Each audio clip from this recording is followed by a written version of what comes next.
아, 아. 네, 안녕하세요. 예, 오늘 그 수업 시작할게요. 수업 시작하겠습니다. 다음 주에 이제 시험이잖아요.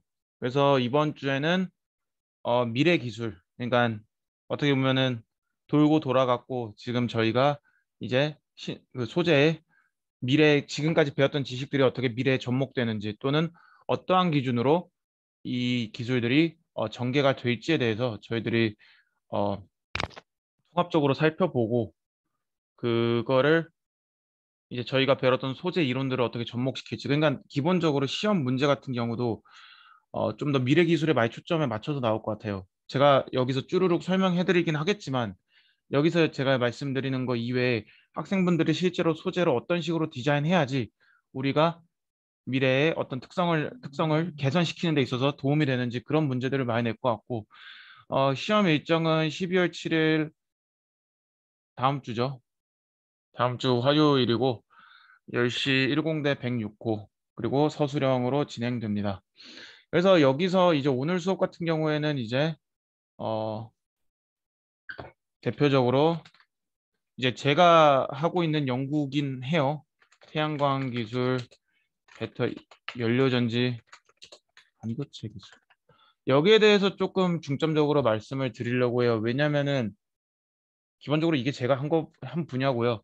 여기에 뭐 바이오 기술 등등 뭐 사실 미래 기술이 워낙 많겠죠. 근데 그거를 다 한 수업에 커버하긴 너무 힘들고 실제로 어 이 세 개는 적어도 이 세 개는 미래 기술이 맞으니까요.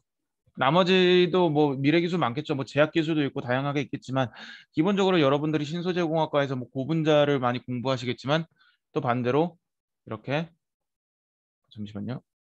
예, 그래서 이제 네, 기말고사 관련해서 이제 저희들이 배웠던 지식들이 어디에 쓰이는지에 대해서 전반적으로 한번 훑어볼게요.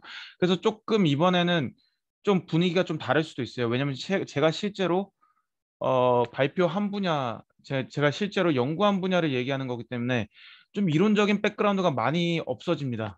그리고 애초부터 우리가 이제 여기로 가면은 이 세 가지가 뭐냐면 제품이에요. 제품 기술이에요. 제품에는 기본적으로 제가 뭐 탄소, 반도체, 고분자 이렇게 다 따로따로 말씀드렸고 기계적물성, 전기적물성, 연력학적 특성 이런 거 다 따로따로 말씀드렸는데 기본적으로 제품에 들어가는 거는 한 가지 물질이 아니라 정말 많은 물질들이 아예 그 약간 종합 선물 세트처럼 다 들어가기 때문에 여러분들이 그거를 참고하셔서 이 수업을 조금 받아들이시면 좋겠어요. 어떻게 보면 나쁘게 얘기하면 약간 교양 느낌도 나고 좀 가벼운 느낌도 있지만 어떻게 보면 여러분들이 이거랑 기존 지식이랑 접목시킬 수 있으면 엄청난 큰 지식이 될 거다라고 저는 확신합니다. 그래서 이제 제가 이제 하는 분야가 이제 태양전지 분야인데요. 태양전지가 뭐냐? 여기 굉장히 지금 밀도 있게 돼 있는데 여기 연습장처럼 하나 만들어서 이렇게 적을게요. 태양전지는 태양전지는 뭘까요? 이거는 이제 빛을 빛 에너지를 전기 에너지로 변환시켜주는 장치. 그래서 이제 여기 보면은 이제 우리가 태양전지 쭉 보면은 여기 이노르게닉 솔라셀, 올게닉 텐덤 솔라셀, 페로보스카이트 솔라셀, 다이센세 솔라셀, 뭐 카드뮴 텔루라이드, 뭐 CIGS, 커퍼, 인듐, 갈륨, 뭐 설퍼 이런 것처럼 광변환 물질을 기준으로 태양 전지의 이름이 정해짐. 근데 이제 저희가 소위 말하는 실리콘 솔라셀이나 여기 멀티정선 솔라셀 이런 것들은 다 상호가 돼 있는데 근데 저희들이 요새 가장 이머징 PV 그러니까 조금 이제 상용 아직까지는 약간 미래 지금 한화에서도 페로브스카이트 솔라셀 개발 많이 하고 있고 한데 현재 상용은 안 됐지만 이제 미래에 촉망받는 에너지원이 뭐냐 했을 때 이제 페로브스카이트 솔라셀이 어떻게 보면 가장 흔하게 나와요. 다른 태양전지가 가치 없다라는 게 아니라 다른 물질이 가치 없다라는 게 아니라 여기서 보면은 이놀게닉 셀, 오게닉 셀, 다이센사이솔 이것도 이제 그 이것도 이제 그 중심금속 기반의 이제 유기물 태양 전지인데 페로브스카이트 같은 경우는 특이하게 얘네들이 이제 그 이렇게 페로브스카이트가 이제 고체 구조인데요. 고체 구조로 메실 암모니움 어떻게 되어 있냐면 ABX3 구조로 되어 있는데 A 사이트는 메실 암모니움 그리고 B 사이트는 금속, 레드 또는 틴 그리고 X 사이트는 이제 헬라이드, 클로린, 이제 Br, 아이오딘 같은 이런 특이한 구조로 되어 있습니다. 근데 이 특이한 구조가 재밌는 게 뭐냐면은 가격이 굉장히 낮고 이제 용액 공정이 가능하고요. 용액 공정이 가능하다라는 건 이제 굉장히 비용이 싸다. 그리고 뭐 밴드갭도 뭐 바인딩 에너지랑 디퓨전 랭스 그러니까 차지가 이제 빛 에너지를 받으면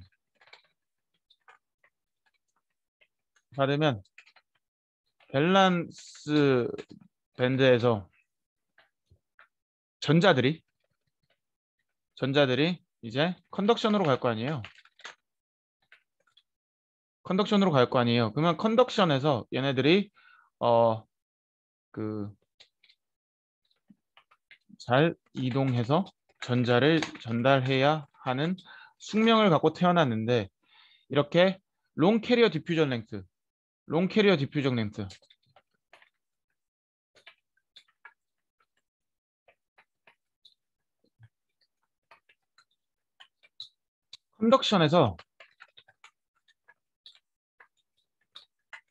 컨덕션에서 이제 리컨비네이션이 일어나서 밸런스로 가면은 전자가 이동을 못 할 거 아니에요. 근데 롱 캐리어 디퓨전 랭스 그 말은 즉슨 컨덕션에서 굉장히 그 잘 그 전자들이 이동할 수 있는 거고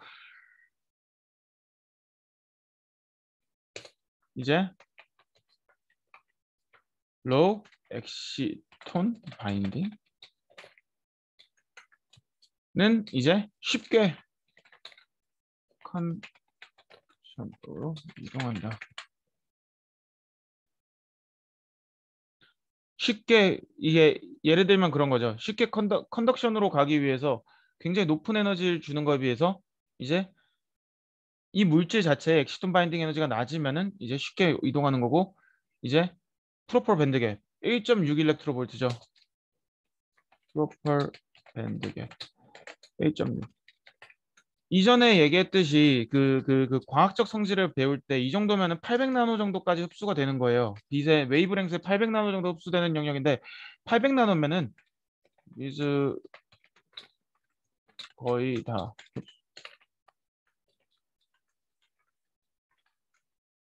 대충 정확히 말하면 한 760 정도 될 겁니다. 여기 계산기 치면 나오겠죠. 뭐 이제 1240 나누기 760 하면 1.6 나오잖아요. 780 해야 되나?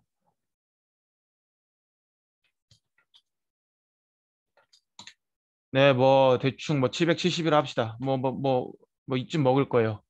근데 이제 빛을 워낙 잘 먹는 물질이고 그 이제 캐리어 이제 얘들이 컨덕션 밴드에서 잘 놀다 보니까 굉장히 페로브스카이트란 물질은 왜냐면은 이제 그 여기 보이는 다이센셀 솔라셀을 보면 이 다이는 밴드갭이 되게 높아요. 한 2점대 정도 된단 말이에요.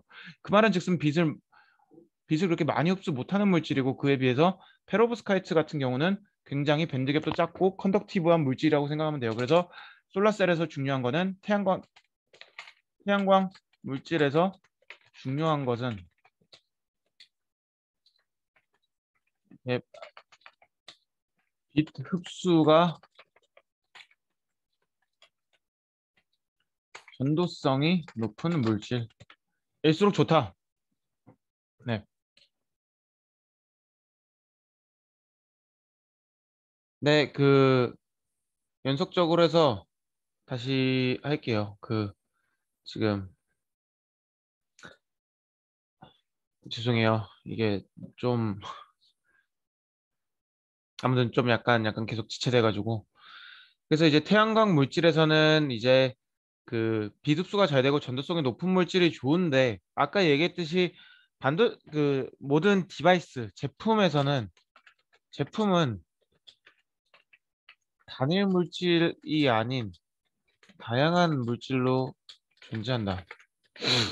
그러다 보니까 실제로 저희들이 태양광을 까보면은 다양하게 있어요. 그래서 대표적으로 어떤 구조로 되어 있냐? 하부 전극, 그리고 N타입,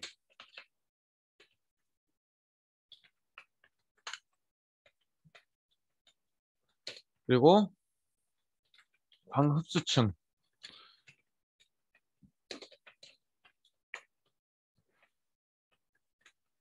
잠깐만요. 또 녹화되고 있나?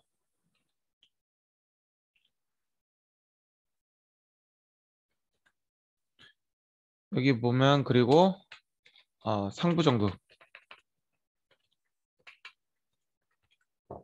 이렇게 돼 있어요. 아까 얘기했듯이 광흡수층, 즉 페로브스카이트층은 빛을 흡수해서 전자를 뽑아주는 역할이에요. 그런데 얘네들이 결국에 소자로 되려면 여기 전극을 따라서 얘들이 플러스랑 마이너스랑 만나갖고 전기를 내려면 전기 에너지를 뿜으려면 결국에 이제 가장 중요한 거는 전자와 전공을 뽑았는데 전자를 이제 익사이테이션 시키고 전공을 밸런스에 남겼는데 얘네들을 이제 옮겨야 되잖아요. 이제 얘들을 우리들이 트랜스포트 시켜야 된다. 트랜스포트 개념이 들어갑니다. 트랜스포트. 전달해주는 역할에서는 이제 N타입 반도체, N형 반도체, P형 반도체. 이전에 반도체 수업에서 얘기했듯이 얘네들이 이제 어 페르메레벨이 이제 밸런스 쪽에 있으면 P타입 반도체라고 했고 컨덕션 쪽에 있으면 N타입 반도체라고 했잖아요. 그렇기 때문에 이제 전자는 N타입 반도체를 통해서 흐르고 이제 전자가 익사이테이션 되고 밸런스 쪽에 홀로 남아 있는 애들은 이제 그 P타입 반도체를 통해서 홀이 흐르게 되고 결과적으로 얘네들이 홀은 상부 전극으로 가고 전자는 하부 전극으로 가서 얘네들이 이제 회로를 통해서 만나갖고 얘들이 서로 리컨비네이션 되면서 에너지를 뿜게 된다. 그래서 기본적인 소자는 전자를 이제 광전 소자, 태양광 같은 경우는 빛을 흡수하는 물질이랑 N타입 반도체, P타입 반도체 양쪽에 이런 걸 깔고 최종적으로 전극을 깔아갖고 이렇게 디바이스를 만들게 된다. 근데 저희들이 기본적으로 이제 여러분들이 회사에 가던 공학자가 된다라는 거는 항상 그 제품으로서 어느 가치가 있는지에 대한 상업적 고찰 이게 굉장히 중요해요. 그러니까 상업적인 고찰이 뭔가라 했을 때 우리들이 얘기할 때 여기 약간 메모장처럼 적을게요. 상업적인 요소는 가격, 내구성, 그리고 뭐 친환경성 이런 것들이 있겠지만 태양광 같은 경우는 친환경은 오케이죠. 근데 이제 태양광 같은 경우는 이제 내구성하고 가격도 돼야 되지만 기본적으로 아까 얘기했듯이 페로브스카이트는 되게 싸요. 그러니까 싸기 때문에 가격도 만족해요. 내구성이 굉장히 안 좋습니다. 왜냐하면 얘들이 유무기 구조예요. 아까 얘기했듯이 메시라민과 레드 아이오다이드 또는 틴 브로마이드 클로라이드 아이오다이드 이런 중심금속과 유기물이 있는데 이 그 메틸 암모니움 즉 유기 사이트가 굉장히 내화학성이 약합니다. 그러다 보니까 이제 그 빛에 반응하거나 수분에 반응하거나 열에 반응해서 이런 페로보스카이트들이 분해되는 현상을 갖게 돼요. 물론 이렇게 금속 산화물 같은 경우도 저희들이 이제 수분이나 열엔 반응을 안 하긴 하지만 기본적으로 이제 빛 같은 데 반응을 하고요, 실제로. 그래서 이러한 노력을 이러한 분해 이제 그런 분해되는 메커니즘을 개선하고자 다양한 노력들을 하는데 기본적으로 이제 어, 금속 산화물 같은 경우에 기본적으로 그렇게 판답니다. 그래서 아까 얘기했듯이 금속 산화물 같은 경우 빛을 받으면 전자를 뿜어갖고 그이 전자쌍이 이 광hợp수층 이 광hợp 수층이랑 반응을 하게 돼요. 이거 뭐야? 아무튼 광hợp 수층이랑 반응을 하게 돼요. 그러다 보면 이제 광hợp 수층이랑 반응을 해서 소재를 분해시키고 소자를 저해시키는 그 현상이 있는데 금속 산화물 중에서도 전도성이 높고 이제 빛 반응성이 낮은 것들. 예를 들면 징크 옥사이드는 굉장히 빛 반응성이 높고 어, 타이타늄 옥사이드 이거 다 N타입 반도체지만 그 중에 이제 틴 옥사이드가 가장 빛 반응성이 낮아갖고 틴 옥사이드 같은 거를 이제 저희들이 이제 N타입으로서 적용시키는 연구 이런 것들을 하고 그러면은 우리가 고분 꼭 세라믹 외에 어, 고분자도 있지 않냐? 있죠. 근데 기본적으로 N타입 반도체는 전자를 잘 전달시켜야 되는 층이잖아요. 그렇게 되면은 전자만 셀렉티브하게 전달해야 되는데 이제 고분자는 기본적으로 홀이든 전자든 전도성이 안 좋습니다. 그래서 항상 저희들이 태양광을 제조할 땐 웬만하면은 무기물 기반으로 하는데 유기물 기반으로도 하는 이유 중 하나가 뭐냐면 유기물이 유기물은 유기물 반도체는 공정 단가가 저렴함. 그 말은 즉슨 용액 공정화로 용이함. 하지만 이제 무기물 금속은 진공증착. 그 말은 즉슨 단가가 비쌈. 왜냐면은 진공증착은 진공까지 뽑고 적용하는데 시간이 굉장히 오래 걸림. 시간이란 거는 어떻게 보면은 제조 산업에서 돈이에요. 돈이 굉장히 비싸다. 뭐야 이거? 뭐 이해 가시죠? 기본적으로 여러분들이 솜사탕을 만들어요. 솜사탕 만드는데 24시간 걸리면 굉장히 비싸겠죠. 근데 10초 만에 만들면 굉장히 싸겠죠.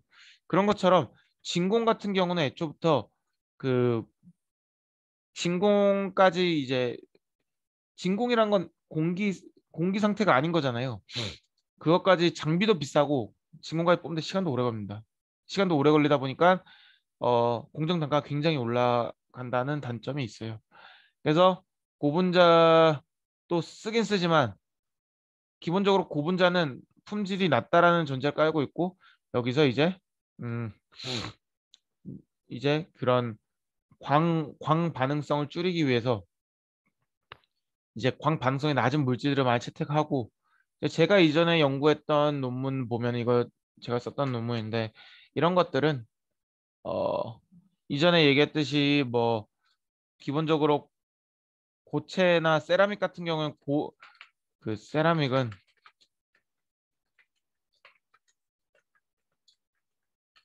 했는데 제가 이제 개발했던 거는 25도에서도 25도에서 상온에서도 그러니까 120도 열 처리한 게 제일 좋은 성능을 발휘했는데 19% 광전율 19% 그러니까 빛에서 100을 얻었다 하면은 에너지로 변환할 수 있는 게 19, 19개를 에너지로 변환했다는 뜻이 광전 효율이라고 하는데 제가 이제 120도에서 가장 좋은 효율 19%를 받았는데 상온에서도 18%, 상온에서도 높은 효율을 유지했다. 금속 산화물임에도 불구하고 그래서 낮은 온도에서도 높은 전도도와 높은 N타입 특성을 보였다. 이런 걸로 논문을 썼고요. 그래서 여러분들이 이제 나중에 산업체에 가면은 새로운 물질을 탐구하고 새로운 물질 같은 거를 이제 음, 탐색하, 탐색함과 동시에 이제 어떻게 하면 이 공정을 굉장히 저렴하고 낮은 온도로 할까 이런 것들을 많이 고민하게 될 겁니다. 그래서 이제 제가 했던 연구 중 하나가 이런 것들이고 그리고 지금 하고 있는 것 중에 하나가 뭐냐면은 N타입 반도체, 광업수층 그리고 P3HT라는 이건 P타입 반도체인데요. 위에다가 이제 전극 같은 게 이제 아까 보여주 이게 금이잖아요. 금은 기본적으로 굉장히 비싼 물질이란 걸 다들 아시겠지만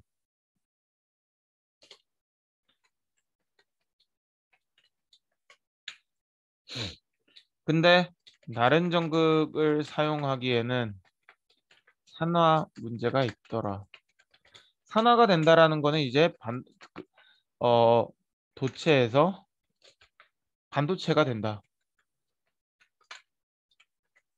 그래서 얘들을 탄소 물질로 변화시켜주는. 그래서 제가 이전에 말씀드렸다시피 그 탄소 같은 경우에 전극제로 많이 쓰인다. 카본 일렉트로드를 전극으로 시키는 연구들도 굉장히 많이 되고 있고 굉장히 중요한데 생각보다 너무 어려워요. 왜냐면은 이전에 얘기했듯이 Z축으로 이제 벤더르발스 인터랙션이 존재하므로 그쪽으로 전도성이 확보가 안 돼 갖고 별로 그 성능이 안 나오게 됩니다. 그래서 근데 결국에 지금 모든 뭐 광전소자나 뭐 제품들에는 은이나 금 같은 거를 이제 전극으로 많이 사용하고 있는데 이제 뭐 이전에 얘기했듯이 기본적으로 전극 자체는 너무 고가의 물질이기 때문에 그 금속 전극은 이제 향후 그 뭐 고갈 자원도 있고 그 뭐 유연 특성도 없고 고가의 자원이기 때문에 탄소 물질 같은 걸로 바꿔주는 추세가 계속 이어지고 있습니다. 그러니까 제가 지금 말씀드리는 건 이제 회사에서 연구 단계로서 진행하는 것들을 말씀드리는 거고 실제 제품까지 나온 단계는 아니니까 여러분들이 이해하실 때 어, 여러분들 회사에 가서 개발 부서로 가게 되면 이런 물질들을 다루겠구나라고 생각하시면 되고 기본적으로 그렇게 하려면은 여러분들이 이제 뭐 석박사까지 가야지 좀 그래도 개발 부서로 가시겠죠. 아마. 아무튼 그래서 사실 이렇게 페로브스카이트 같은 경우도 아까 메틸 암모니움, 레드 브로마이드, CH3, NH3, PbI3 뭐 이렇게 얘기했지만 그 외에 다른 종류의 페로브스카이트도 굉장히 많이 개발되고 있고 시슘, 레드, 뭐 아이오다이드 두 개랑 브로미움 하나 뭐 이런 식으로 되고 있는데 기본적으로 저희가 소자를 만들 때 이렇게 물질마다 다 다른 밴드갭을 갖고 있어요. 그냥 컨덕션 밴드가 여기 있고 여기가 컨덕션 밴드고 얘가 이제 밸런스 밴드겠죠.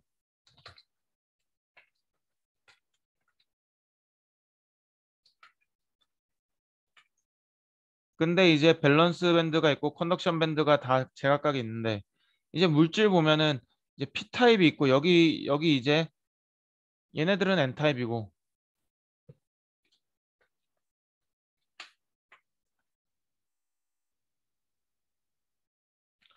이 위에서는 N 타입이고 이제 여기는 광hợp수층들 여기서부터 여기까지는 광hợp 수층들인데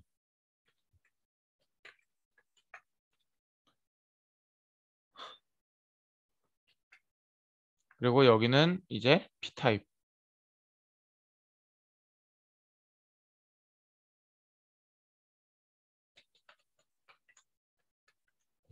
그러면은 우리가 전자는 여기 위에서 생성된다 했잖아요. 그러면 여기 빛을 받으면은 전자가 이제 컨덕션 쪽으로 가요. 근데 전자는 어디로 흐르냐? 기본적으로 소자 메커니즘 특성상 모든 모든 전자는 컨덕션에서 에너지가 낮은 준위로 흐르게 된다. 뭐야? 그러니까 에너지는 이제 컨덕션 쪽으로 갔다가 광합수 중에서 컨덕션 전자가 열로 갔다가 일로 이렇게 가게 되고 반대로 전공 홀은 에너지가 높은 위치로 가요. 그러니까 여기서 지금 이제 밸런스 쪽엔 홀이 생성됐을 거 아니에요. 그럼 홀은 이제 좀 더 높은 에너지 쪽으로 이쪽으로 이제 흐르게 돼요. 이쪽으로 쭉 흐르게 돼요.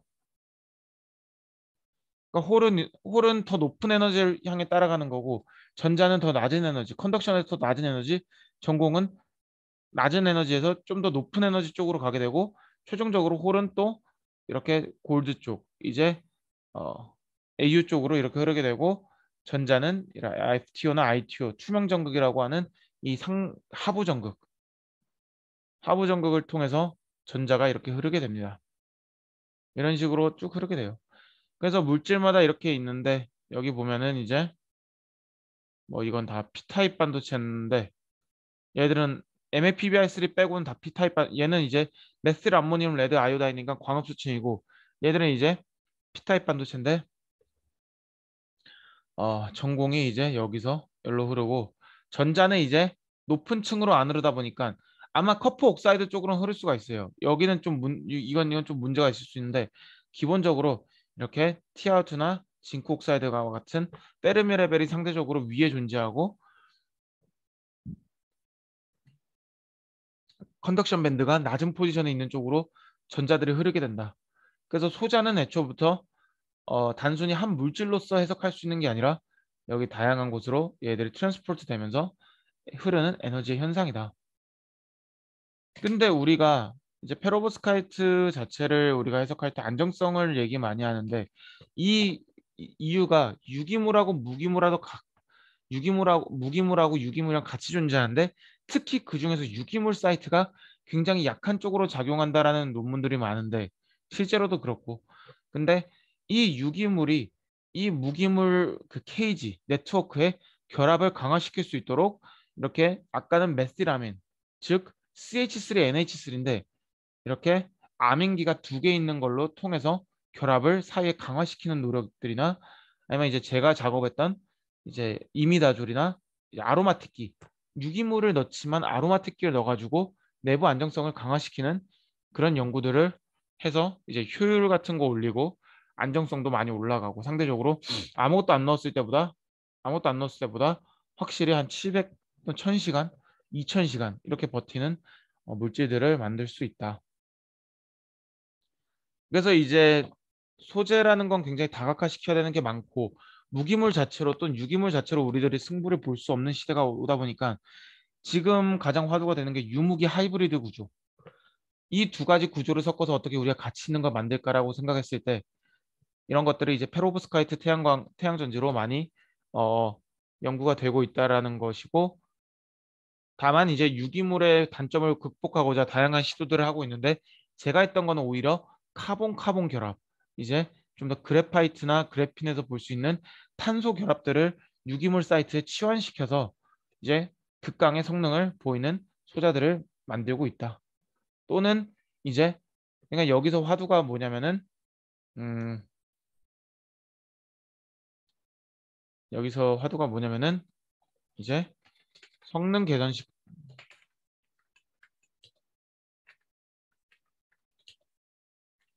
그냥 비용 절감 기술에는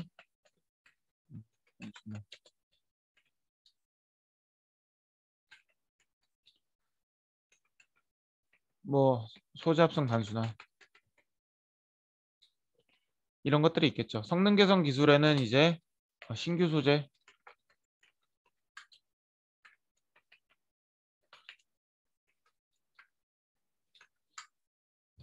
뭐 약간 상업 이제 성능 개선 비용 절감 기술에는 이제 공정 단순화라고 하면은 아까 얘기했듯이 상온에서 이렇게 품질 좋은 티녹사이드 만드는 거, 광 빛이랑 반응 안 하는 티녹사이드를 만드는 거 이런 것들이 이제 비용 절감 기술이라고 얘기할 수 있는 게 애초부터 상온에서 이런 전도성을 보이잖아요.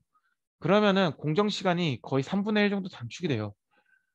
왜냐하면 열 처리 같은 거나 이제 온도를 가하는 작업이었기 때문에 굉장히 품질이 좋아지고 이제 이렇게 유기물을 이렇게 카본 이제 아로마틱 구조의 물질로 치환시킴으로써 성능 개선 및 음, 안정성 개선 또는 이렇게 아이오닉 패시베이션 아이오닉 물질을 표면에 패시베이션 시키거나 알로잉 그냥 극소량 여러분들 다 배우신 내용이겠지만 극소량 또는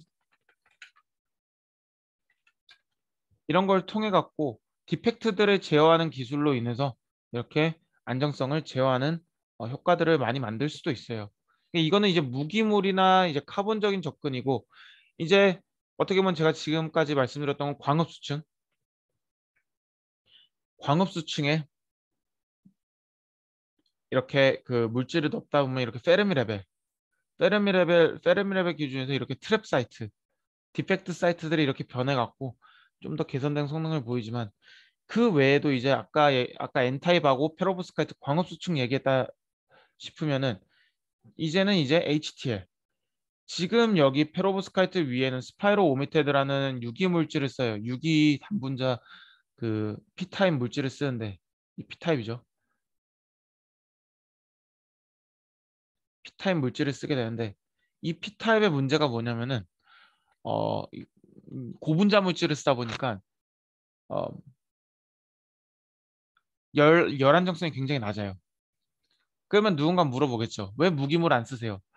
무기물을 쓰다 보면 무기물 같은 경우는 진공증착이나 용액공정 중에서도 수계 증착, 즉 물에 분산시켜서 증착을 해야 되는데 아까 얘기했듯이 페로브스카이트가 이 페로브스카이트 위에 페로브스카이트가 하부막이 되는 거고 이 스파이로 오미테드가 상부막이 되는 건데 이 상부막의 문제가 뭐냐면 얘네들이 이제 수계 용매에 놓이거나 진공증착을 하게 되면 이 페로브스카이트가 데미지를 못 견뎌요. 아까 얘기했듯이 페로브스카이트는 이제 CH3NH3 즉 유기물을 포함하고 있기 때문에 물이나 여기 물 적혀 있죠.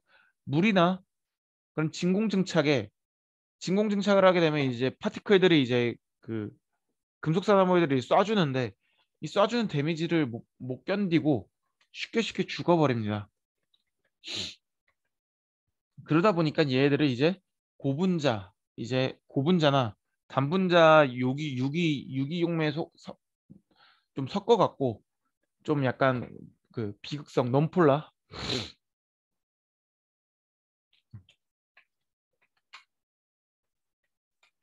논폴란 용매에 그 녹여서 증착을 하게 되는데 이제 이런 것들이 이제 분해 단점이 있고 해서 기본적으로 스파이로 오미테드는 어, 옛날엔 많이 썼지만 지금 많이 안 쓰는 거고요.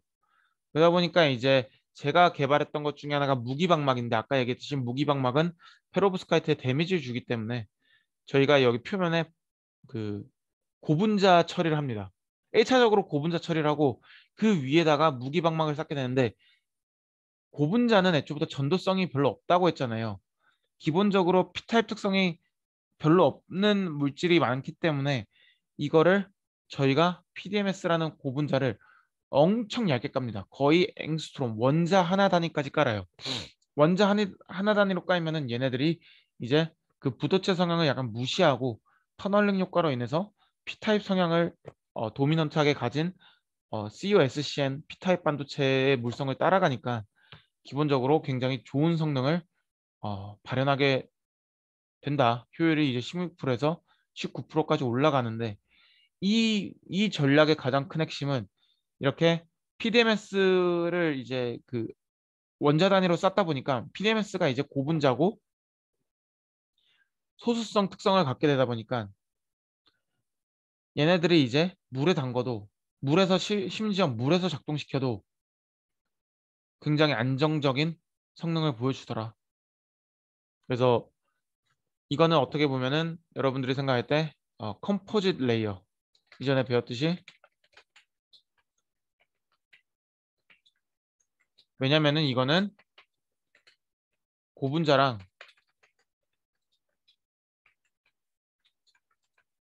고분자랑 무기물의 혼합체로서 우리들이 잘 활용해가지고 어 근데 무기물은 이제 전공전도도가 높은 P타입 성향이 강한 물질이고 고분자는 어떻게 보면은 얘네들을 어 소수성 방막으로 바꿈과 동시에 얘네들을 이제 앵스트롬 스케일로 서로 잡아주는 역할, 결합을 유지시켜주는 역할로 그 이제 PDMS drives chemical interactions between perovskite and CuSCN.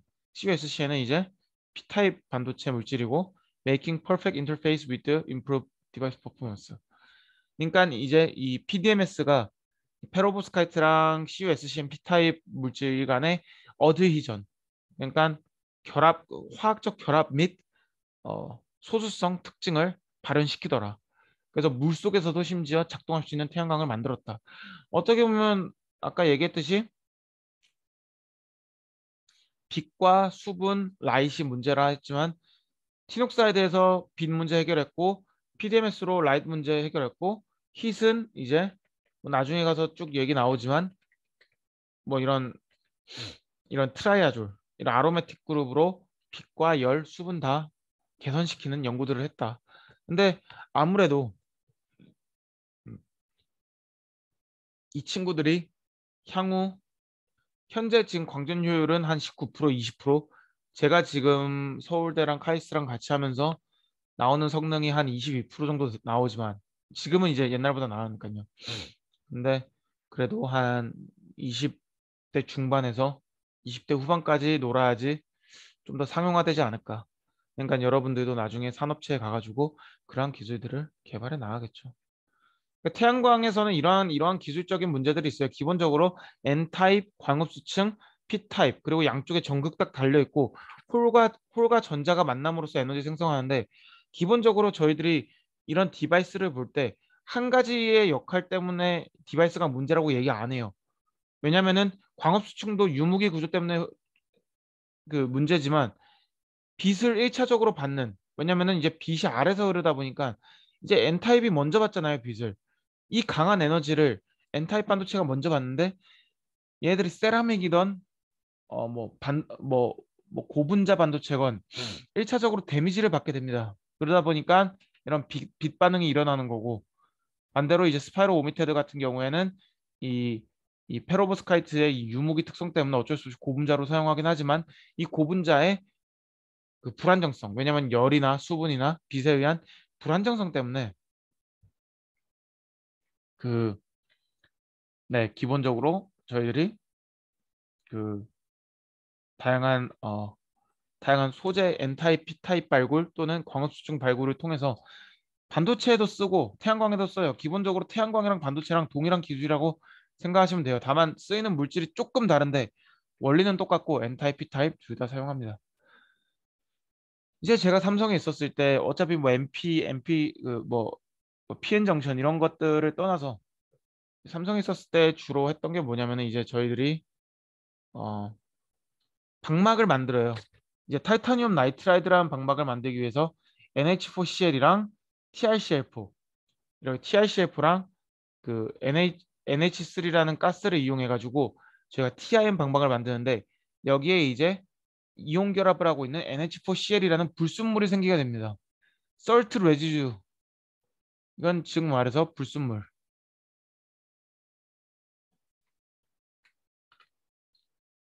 불순물 같은 게 생성이 돼요. 어찌됐건 어느 막지를 만들게 되면 저희 페로브스카이트 태양전지도 마찬가지예요. 기본적으로 반도체 소자도 이런 불순물이 형성되게 됩니다. 근데 불순물을 반응 변형을 통해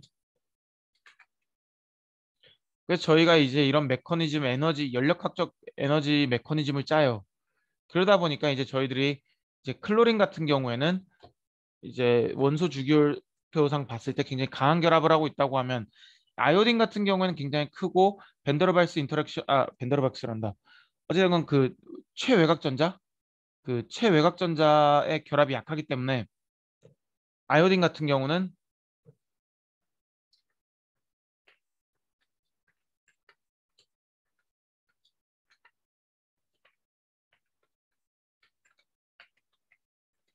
그러니까 이제 헬라이드 중에서 크거나 유기물 같은 경우에는 좀 쉽게 떨어지다 보니까 이런 유기물들이나 조금 큰 헬라이드를 이용해 가지고 제작을 하게 되면은 이런 그 불순물이 많이 없어집니다. 이런 걸로 뭐 특허도 쓰고 하지만 네.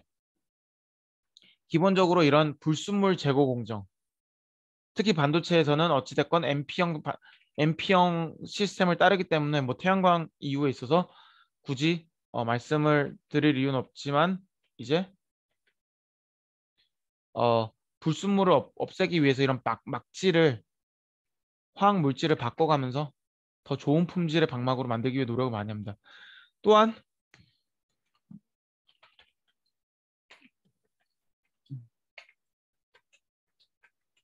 분석기 NMR 또는 이제 NMR이나 이제 그 물질 내부에 있는 저희들이 예를 들면은 이렇게 A랑 B랑 물질을 섞어서 반응시키려고 했는데 A A 내부에 있는 불순물 이런 것들을 이제 찾아내기 위해서 분석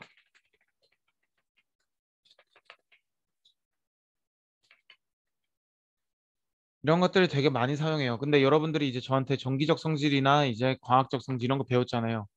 그러면 여러분들이 이거를 되게 다양한 곳에 쓸 수가 있어요. 아까 뭐 반도체 이제 제가 삼성에서 했던 거 이외에 삼성에서 이제 이런 것들 막지를 위한 개선 또는 뭐 불순물을 관측하기 위한 분석기 연구도 할 수 있다 얘기했지만 잠시만요. 예, 그 이런 막질이나 분석 툴에 대한 연구 이외에도 여러분들이 이제 정기적인 특성이나 과학적인 성질을 이해하면 나중에 가서 되게 도움이 되는 게 이러한 그 물분해, 수소 물분해. 이제 여러분들 요새 수소 에너지 유명하죠? 수소 에너지 유명한데 이렇게 빛을 통해서 수소를 내뱉는 그런 광촉매 물질, 수소 에너지 또는 이렇게 어, 이제 뉴로모픽 디바이스라고 해서 뇌 연산, 알파고처럼 연산을 할 수 있는 건데 소재의 특성을 통해서 저전력 반도체로서 승화시킬 수 있는 기술들. 아니면은 이렇게 엑스레이 반응을 해가지고 이렇게 이미징 할 수 있고 또는 LED처럼 그 다양한 색채를 낼 수 있는 그런 메디컬 디바이스에도 이런 반도체 기술을 적용할 수 있고 이런 것들 반도체 디바이스로 사용하기 위해서 가장 중요한 것들은 음,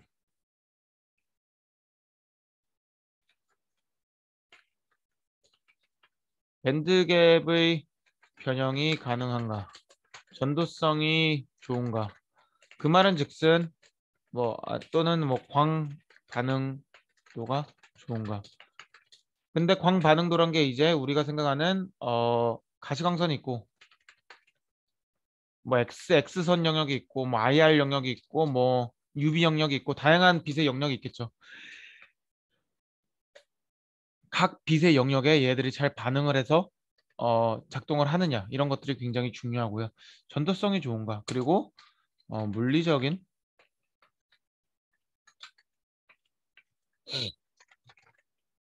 이런 것들이 굉장히 반도체 디바이스에 있어서 굉장히 중요한 요소들이고 이러한 지식들을 기반으로 여러분들이 어,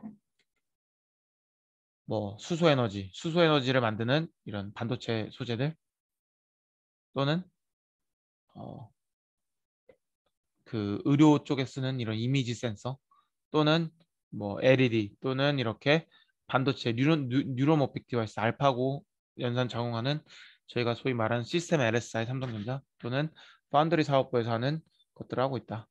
근데 이제 제가 지금 이거는 이제 제가 회사에서 했던 것들이고 회사에서 뭐 어느 정도 하고 이것도 하고 이거는 이제 제가 박사 때 했던 주제들이라고 하면은 이제 제가 지금 조금 중점적으로 하고 있는 주제들 중에서 간단하게 말씀드리자면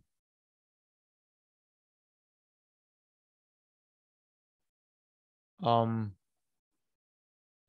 이제 그 알렘이라고 이것도 이제 반도체인데 이제 좀 요새 약간 미래 기술로 많이 갖고 가는 건데 이게 뭐냐면은 resistive random access memory 맞을걸요?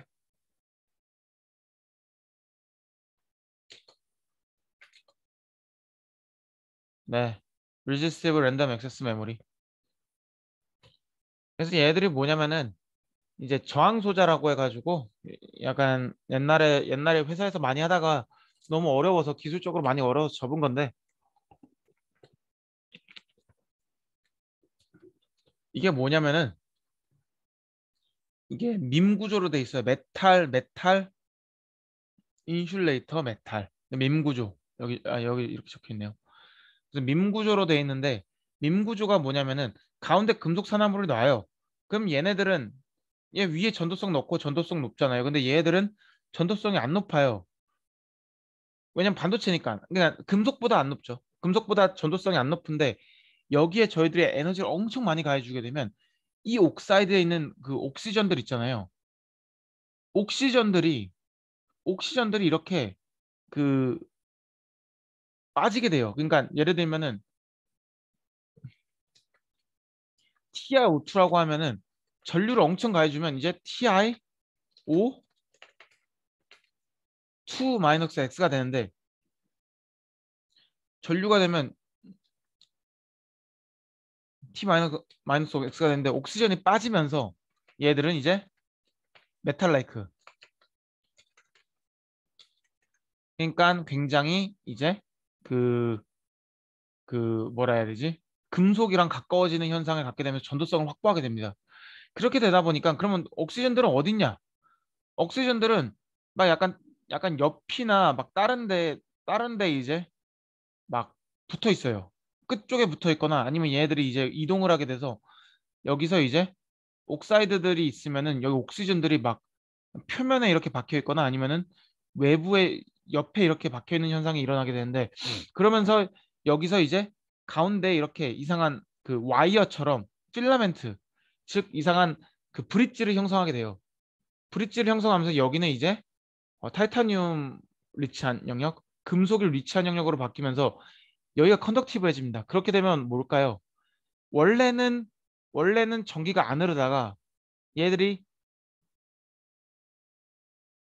전기를 엄청 가하게 되면 얘들이 갑자기 이제 전도성을 띠면서 전기가 흐르게 되는 구조.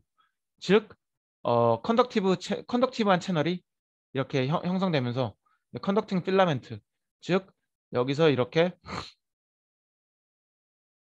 전기가 흐르는 이러한 개형을 나타내게 돼요. 그래서 이렇게 밈 구조로 만들게 되면 이렇게 그 전기가 흐르다가 안 흐르다가 흐르다가 안 흐르다가 근데 이게 생각보다 되게 어려운 기술인 게 뭐냐면은 이 필라멘트가 생각보다 랜덤하게 저희가 이렇게 그린 것처럼 이상적으로 중간에 딱 생기면 좋은데 실제로 일어나는 현상은 굉장히 좀 랜덤하게 좀 불규칙적으로 모양이 형성이 되기도 하고 결국에 옥시즌이 빠지면서 메탈라이크하게 변하지만 옥시즌이 완전하게 빠진 게 아니라 일부분만 빠진 형태가 되다 보니까 컨덕티브에도 생각보다 컨덕티브하지 않다 않은 현상이 발견돼서 저희들이 이제 거기다가 되게 다양한 어, 컨덕티브한 특성을 부여하기 위해서 다양한 노력들을 어, 하고 있습니다. 근데 이렇게 스위치 같은 경우는 이렇게 메모리 같은 경우는 아까 태양광 같은 경우는 그냥 만든다 했지만 그 반도체 같은 경우는 저희가 이렇게 굉장히 어, 조밀조밀하게 만들어요. 굉장히 이제 나노 스케일 또는 앵스트롬 스케일 굉장히 미세한 구조로 이 밈 구조를 굉장히 작은 패턴 안에 여러 개를 이렇게 심는 이런 공사 작업을 해요. 약간 건축처럼 건축은 어떻게 보면 저희가 뭐 굉장히 큰 스케일로 한다 하면 저희들은 이 세상에서 가장 작은 건축을 한다 생각하면 돼요.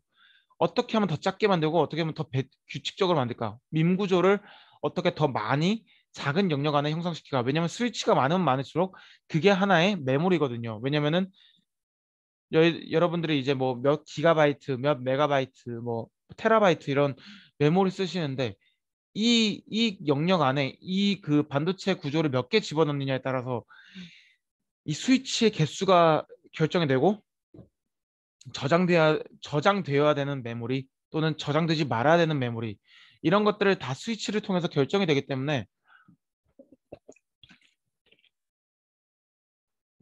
최대한 많이 정해진 영역 안에 여러분들 USB 보면은 거기 안에 수많은 수만 개의 반도체가 이런 구조가 들어있을 거예요. 그걸 통해서 얘네들이 이제 저장을 하고 저장을 안 하고 또 스위치가 온되고 오프되고 그런 것들을 결정짓는 그거기 때문에 기본적으로 저희가 밈 구조를 좀 더 활용적 밈 구조의 알렘을 효율적으로 사용할 수 있다면은 이러한 그 저장 매체에 있어서 저전력화 굉장히 낮은 전력을 통해서 저장할 수 있는 디바이스를 만들 수 있다. 왜냐면은 제가 이제 여기서 저전력에 대해서 간단하게 설명해 드리자면은 밈 구조가 재밌는 게 뭐냐면 여기 전극 만들잖아요. 그러면은 이렇게 필라멘트 한번 만들어요. 그러면 저희가 옥시즌들은 이제 뭐 옆이나 뭐 계면에 쭉 몰려 있을 텐데 얘들이 놔주잖아요. 그러니까 얘들을 이제 전류를 안 가해지게 되잖아요. 그러면 어느 정도 이퀄리비움, 즉 평형 상태, 옥시즌이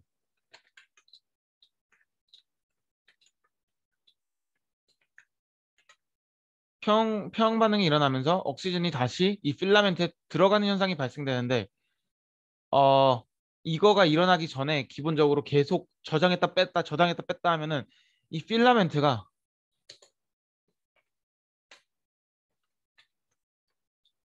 어 연결되고 끊기고 연결되고 을 메탈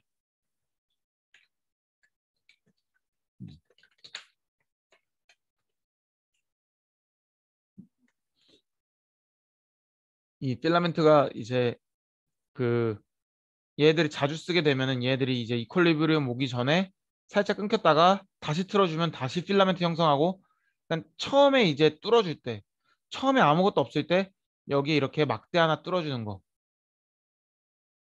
막대 하나 뚫어주는 거. 이거는 굉장히 큰 에너지가 드는 게 맞는데, 얘들을 이제 썼다 안 썼다 썼다 안 썼다 하면 사실 이 정도만 끊어줘도, 이 정도만 끊어줘도 얘네들은 어 이제 작동 안 하는데, 썼다 안 썼다 떴다 안 떴다 썼다 안 썼다 하면서 스위치의 성능을 계속 유지시키는 역할을 하는 거고, 그렇게 되다 보면은 이제 현재 사용하는 반도체에 비해서 훨씬 더 조금 효율적으로 낮은 전력에서도 얘들을 쉽게 온시키고 쉽게 오프시키고, 온앤오프 저장과 삭제, 이 반응을 굉장히 쉽게 반복할 수 있기 때문에 음, 이러한 메커니즘으로 알렘을 미래 기술로 많이 개발을 하고 있어요. 어려운데 가치가 있다. 그리고 기본적으로 굉장히 작게 만드는 편이고, 그러기 위해서 워드라인과 이제 비트라인, 즉 얘들을 다양한 구조로 해가지고 어, 반도체의 구조를 다각화시킨다. 왜냐면은 여기 보시면은, 만약에 이거를 2D로 그려볼게요 한번.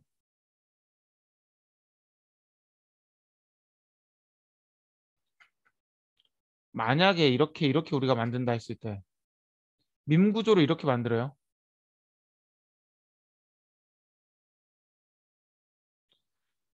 그러면은 지금 전기가 위아래로 흐를 거 아니에요.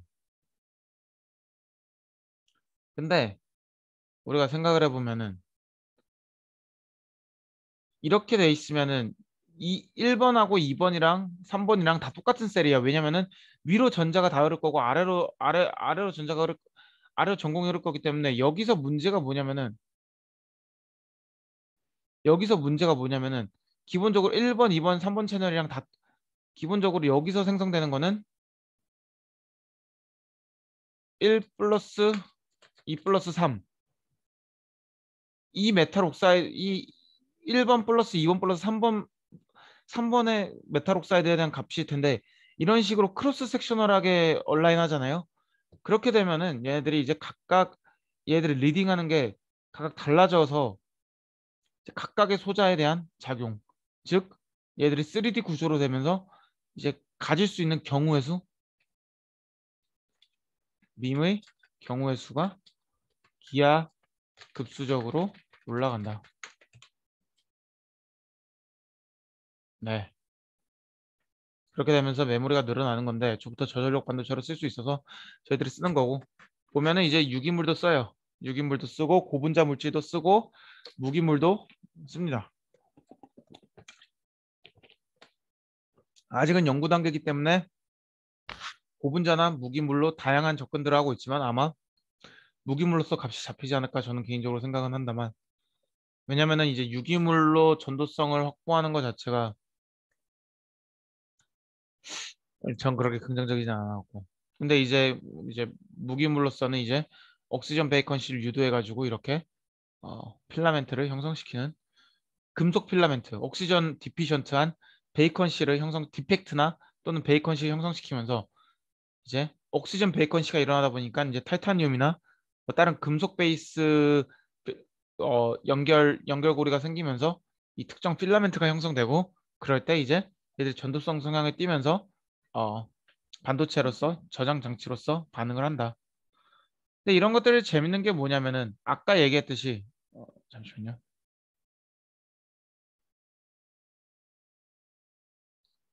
네, 그래서 이제 알렘을 보면은 이제 이런 필라멘트를 형성해서 컨덕티브한 스피시스를 갖게 되는 갖게 되면서 얘들이 이제 전기랑 전자와 전공을 전달하는 그런 구조로 갖게 되는데, 이제 전극, 이제 카본 하면 뭘까요? 전극이죠. 전극으로서 가치가 있는 거에 대한 의지를 둬야 되기 때문에 전극 같은 걸로 이제 카본 구조로 이제 전극형 물질들을 많이 만들어 가지고 알렘을 만들기도 합니다. 그래서 이제 반도체 같은 경우는 이렇게 다양한 물질들을 쓰고, 아무래도 이게 제 부자니까 조금 미래 기술이라고 뭐 제가 통틀어서 얘기하긴 그렇지만 이제 뭐 태양광 기술, 신재생 에너지 기술 또는 실제 요새 뜨는 반도체, 저전력 반도체. 왜냐면은 반도체도 이제 전력 소모가 엄청나기 때문에 이런 것들을 구조적으로 소자 구조적이나 소재의 단순화를 통해서 굉장히 고효율화하려는 노력들을 많이 하게 되고요. 기본적으로 이제 카본 같은 경우는 이제 유연 인쇄 전극 저번에 아마 수업했을 텐데 기본적으로 저희들이 이제 카본 전극이나 좀 반도체 같은 물질들은 이제 촉매로서 많이 사용을 합니다. 그러다 보니까 이제 촉매 카본 전극 기존에는 금속 전극이 됐던 것들이 지금 이제 카본에다가 이렇게 연료전지 같은 경우에는 이렇게 산소가 이제 산소나 수소랑 산소가 분해돼 가지고 여기서 생성되는 전기 에너지를 이제 에너지로 변환시키는 건데 이제 각 전극에다가 이제 촉매제 얘들이 잘 분해할 수 있도록 촉매제를 담으로써 얘들이 이제 그 빨리 분해되고 또 분해되는 이제 전기적 에너지를 빨리 트랜스포트 시킬 수 있기 위해서 이런 카본 물질에다가 접목을 시킨다. 그러다 보니까 이제 표면에 중요한 게 뭐냐면 첫 번째는 전달해 줄 수 있는 카본 물질 플러스 분해를 할 수 있는 촉매 물질 예를 들면 플래티넘 PT, 백금이라고 하죠. 백금이나 아니면 다른 금속 촉매 같은 거를 근데 백금은 기본적으로 되게 비싸요. 금도 비싸지만 백금도 엄청 비싸고 여러분들 뭐 백금 반지 이런 거 뭐 보겠지만 기본적으로 금속 자체 이제 촉매 특성이 좋은 것들은 웬만하면 굉장히 비싼 물질이기 때문에 얘들을 카본 촉매에다가 카본 전극에다가 소량 이렇게 흡착시켜 갖고 촉매 특성과 전극 특성을 어, 동시에 형성할 수 있는 촉매 전극을 만들더라. 그렇게 하다 보니까 이제 또 어, 얘들이 기체잖아요. 하이드로진하고 에어 이런 것들이 다 기체다 보니까 기체들이 이제 어, 변환이 빨리 되려면 표면적 그 전극의 표면적이 넓어야지 포러스하면서 그 변환이 빨리 되는데 이제 카본 전극 자체는 아까 여기 뭐 카본 보이겠지만 카본이 되게 포러스한 물질이에요. 그 말은 즉슨 기공이 많은 물질이다 보니까 굉장히 이제 촉매 특성이 좋다. 왜냐면 기체에 한해서 왜냐면은 촉매라는 거는 기본적으로 표면적이 넓어야지 빨리빨리 변화할 수 있는 특성을 가지게 되는 물질인데 이렇게 연료전지 같은 경우는 탄소로 적합하기 굉장히 좋은 물질인 게 뭐냐면 일단 다공성 구조기 때문에 포러스하기 때문에 금속처럼 굉장히 밀도 있는 물질이 아니라 그 벤더르발스 인터랙션 그 Z 방향으로 벤더르발스 인터랙션에 의해서 다공성이기 때문에 굉장히 촉매 특성이 좋은 물질이고 거기에 이제 금속 촉매를 더 붙이다 보니까 얘들이 이 넓은 면적에 한해서 촉매 반응을 일으키다 보니까 굉장히 다공성 촉매에서는 어, 그 전류 밀도나 변환되는 특성이 좋더라.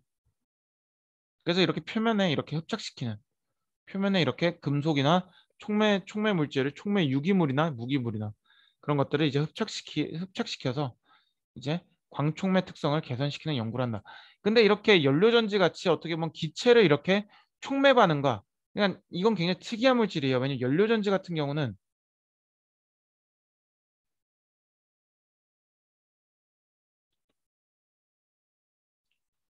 연료전지는 기본적으로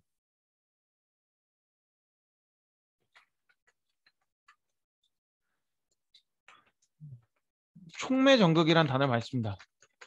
그 말은 즉슨 당연하죠. 촉매 반응 플러스 전극. 전극은 이제 전자와 전공을 효율적으로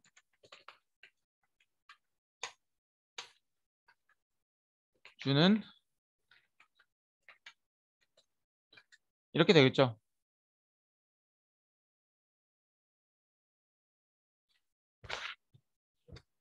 근데 이제 연료전지는 촉매 플러스 전극이기 때문에 그렇지만 우리가 전극만 하려고 했을 때 what if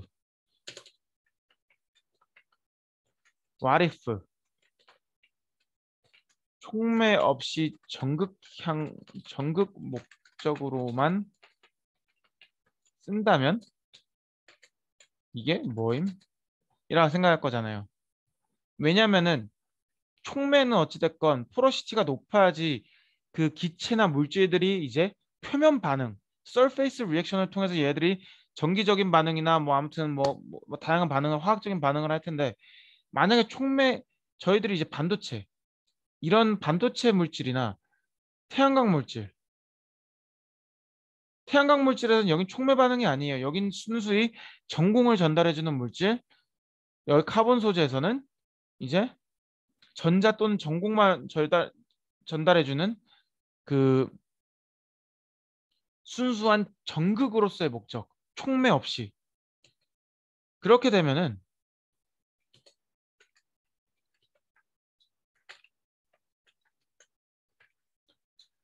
전극으로서만 있을 때는 다공성 이 질문하게 돼요. 다공성 구조가 과연 촉매를 안 한다면 다공성 구조가 될까? 안 돼요. 무조건 얘네들은 다공성 구조일 때 불이익을 얻게 돼요. 왜냐면 우리가 그렇게 생각하면 돼요. 이건가? 아 뭐야? 만약에 얘네들이 구멍이 되게 많잖아요. 그러면 이제 얘네들이 어떻게 흐르게 되냐면 이렇게 흐르게 돼요. 예를 들면은 이 그림이 되게 지금 개판처럼 보이실 텐데 이렇게 합시다. 막질이 이렇게 있어요. 그러면 전자가 이렇게 흐를 거예요. 스트레이트로 빨리 흐를 수가 있어요. 근데 다공성 구조잖아요. 다공성 구조란 게 뭘까요? 구멍이 많다라는 거잖아요. 지금 녹음되고 있겠지? 네. 다공성 구조인 건 구멍이 많은 구조인데 그러면은 이렇게 구멍들이 이렇게 뭔가 사이에 이렇게 구멍들이 좀 있어요. 이렇게 있어요. 예를 들어서 이렇게 치면은 전자들이 어떻게 흐를까요? 전자들이 스트레이트로 흐르는 게 아니라 이렇게 뭐 이렇게 꼬불꼬불하게 흐를 거예요, 분명. 이게 다공성 구조의 전자 흐름의 한계. 아이고, 이렇게 그러면 안 되구나. 다공성 구조의 한계. 카본 전극, 카본 촉매 전극 이제 연료전지에서는 얘들이 어떻게 든 이득이 됐어요. 왜냐면 표면에 이 쥐똥만한 이 촉매들을 달았잖아요. 이 촉매 같은 걸 다닥다닥 붙였잖아요. 그러니까 이제 물질들이 산소나 수소가 왔을 때 얘들이 촉매에 닿아서 바로바로 변환이 되면서 전달이 되니까 어떻게든 전자 전달이 느려도 어떻게든 효율 확보는 됐는데 지금 문제가 뭐냐면은 얘들이 이제 이런 촉매적으로 활용을 안 하고 단순히 전자 전달용 전도 뭐 트랜스퍼용으로 활용했을 때 얘들은 굉장히 불안정한 네트워크, 전자가 제대로 흐를 수 없는 네트워크. 그렇기 때문에 실제로 카본 전극을 깔게 되면은 굉장히 포러스하게 이렇게 구멍이 다공성 구조, 굉장히 효율이 상대적으로 떨어지는. 여기 보면 13% 나왔는데 제가 아까 논문 보였던 제가 쓴 논문만 해도 옛날에 뭐 옛날에 썼던 논문이지만 뭐 18, 19 이렇게 나오고 지금은 이제 뭐 25, 22, 23 이렇게 쓰고 있지만 이런 굉장히 성능이 안 좋은 성능을 갖게 되고 그거는 이제 기본적으로 이런 다공성 구조에서 나오는 아까 여기 보면 되지만 이제 굉장히 막질이 좀 지저분하죠. 우리가 여기서 봅시다 한번.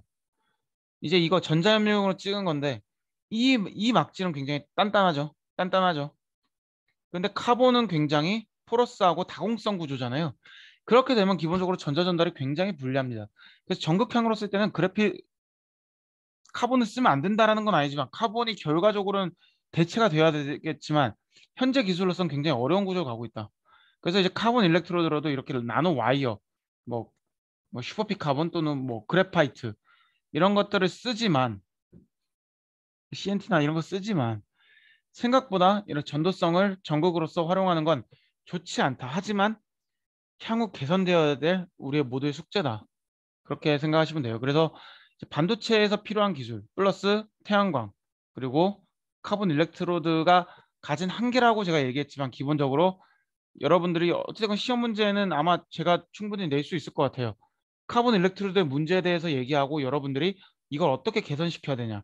그런 것들은 뭐 다양한 방법들이 있겠죠. 여러분들이 이제 카본 물질 얘기하면서도 뭐 말씀드렸을 거라 생각해요. 뭐 펑셔널 그룹이 된다던가 뭐 근데 구체적으로 어떤 방식으로 펑셔널 그룹을 다느냐가 중요하겠죠. 근데 그런 방법론에 대해서 여러분들이 어느 정도 인지를 하고 참고를 하고 어, 대답을 하시는 게 되게 도움이 많이 될 것 같아요. 어찌됐건 여러분들이 이거를 배우는 이유는 원론적인 이해도 있지만 어, 원론적인 이해도 있지만 여러분들이 어찌됐건 어, 그, 그, 그 적용시키는데 사회에 나가서 이바지하는 게 가장 중요하다 보니까 굉장히 중요한 기술이라 생각하고 이제 뭐 이 갑자기 이 슬라이드가 왜 튀어나왔는지 모르겠지만 어찌됐건 오늘 이 13하고 14 유지하는 거고 결국에 우리가 이제 반도체 소자든 어떤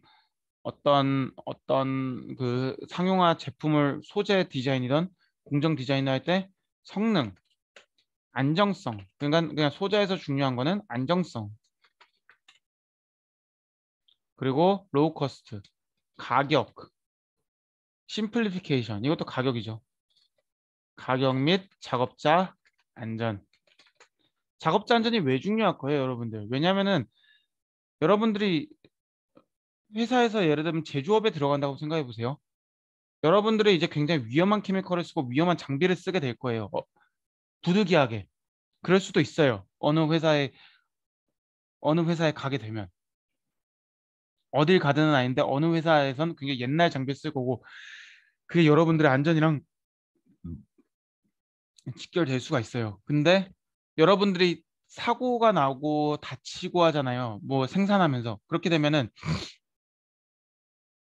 기본적으로 그 산업은 성공할 수가 없습니다. 가장 제가 요새 미는 것 중에 하나가 뭐냐면은 소비자 옛날에는 이제 소비자가 이제 작업자 이제 뭐 엔지니어 이런 분들이 이제 소비자들 중점으로 되다 보니까 작업자에 대한 배려가 너무 없었어요. 작업자들이 암에 걸리고 손이 잘리고 다리가 잘리던 간에 세상은 어떻게 보면은 어차피 사람들이 사는 거면 무리해서 작업자들 뭐 외국인 노동자 쓰고 굉장히 배려가 없이 이렇게 그 특히 중소기업 욕하면 안 되지만 어찌됐건 그런 안 좋은 악덕 기업도 있단 말이죠. 근데 이렇게 기본적으로 공정 중에서도 작업자 안전 및 생활 환경이라고 저희는 얘기하는데 작업자 복지 또는 작업자가 놓여져 있는 상황, 일할 수 있는 놓여져 있는 상황 이런 것들이 굉장히 고품질이랑 관련 고품 고품질 제조 및 공정 산업과 연결돼 있다라는 걸 여러분들이 아셨으면 좋겠어요. 그러니까 여러분들이 나중에 산업체 나가서도 꼭 아마 사장님은 가격에 대해서 혈안이 돼 있겠죠. 당연히. 가격, 성능, 안정성 이런 거 이 위에 세 개에 아마 혈안이 돼 있을 텐데 기본적으로 여러분들이 좀 더 뛰어난 공학자로서는 이것도 여러분들이 당연히 인지를 하고 있어야 돼요. 왜냐면은 저는 어떻게 보면 제가 이제 회사에 있고 대학원에 있으면서 가장 안타까웠던 게 그런 거였어요. 항상 윗사람은 이 세 개를 외쳐요.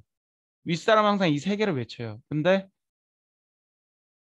실제 실무하는 사람과 저도 이제 갔을 때 과장, 뭐 차장, 뭐 그런 급으로 높은 직위로 갔지만 그 직위에 있으면서 또 제 아래 직급이나 또 아래 학생들 하면서 했던 것 중에 하나가 뭐냐면은 너무 위험에 노출되어 있는 직업군들이 많다라는 생각을 많이 했어요. 물론 전 아니었지만 그 그런 직군에 있는 사람들을 보면서 어찌됐건 이런 것들은 분명 미래적으로 개선되어야 하는 산업이다. 여러분들이 이 슬라이드를 제가 굳이 붙인 이유는 여러분들이 꼭 기술 하는데 기술도 기본적으로 안전한 기술이 기술인 거지. 그 기술로 인해서 수많은 사람들이 생당하고 너무 위험한 기술이면 그거는 애초부터 공학에서 다룰 수 있는 기술은 아니라 생각해요. 네. 그리고 인바이러먼트 비나인 프로세스 똑같은 거죠. 환경 그리고 나중에 저희들이 불순물이라기보다 이제 폐기물들 폐기물 관리 및 작업자 안전 관리 이런 것들이 굉장히 중요한 요소들이다. 공학에 있어서. 저희들이 어, 이제 이런 물질들을 개발하는 것도 이런 폐기물 또는 작업자 안전, 저온 공정, 친환경 용매, 친환경 소재, 친환경 에너지 이런 것들이 다 그런 요소들이에요. 그래서 여러분들이 뭐 여기서 뭐 그렇게 많이 할 건 없지만 여기 보면은 납 있잖아요. 납이 환경적으로 안 좋잖아요. 여러분들이 이제 납 먹으면 중금속이잖아요. 근데 중금속을 이제 우리가 이제 그러면 누군가 물어볼 수 있어요. 반도체에 심지어 반도체 중금속 많이 들어가는데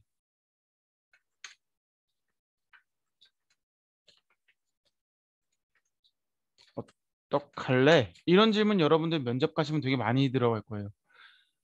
여기 분명 유해한 물질들이 너무 많아요.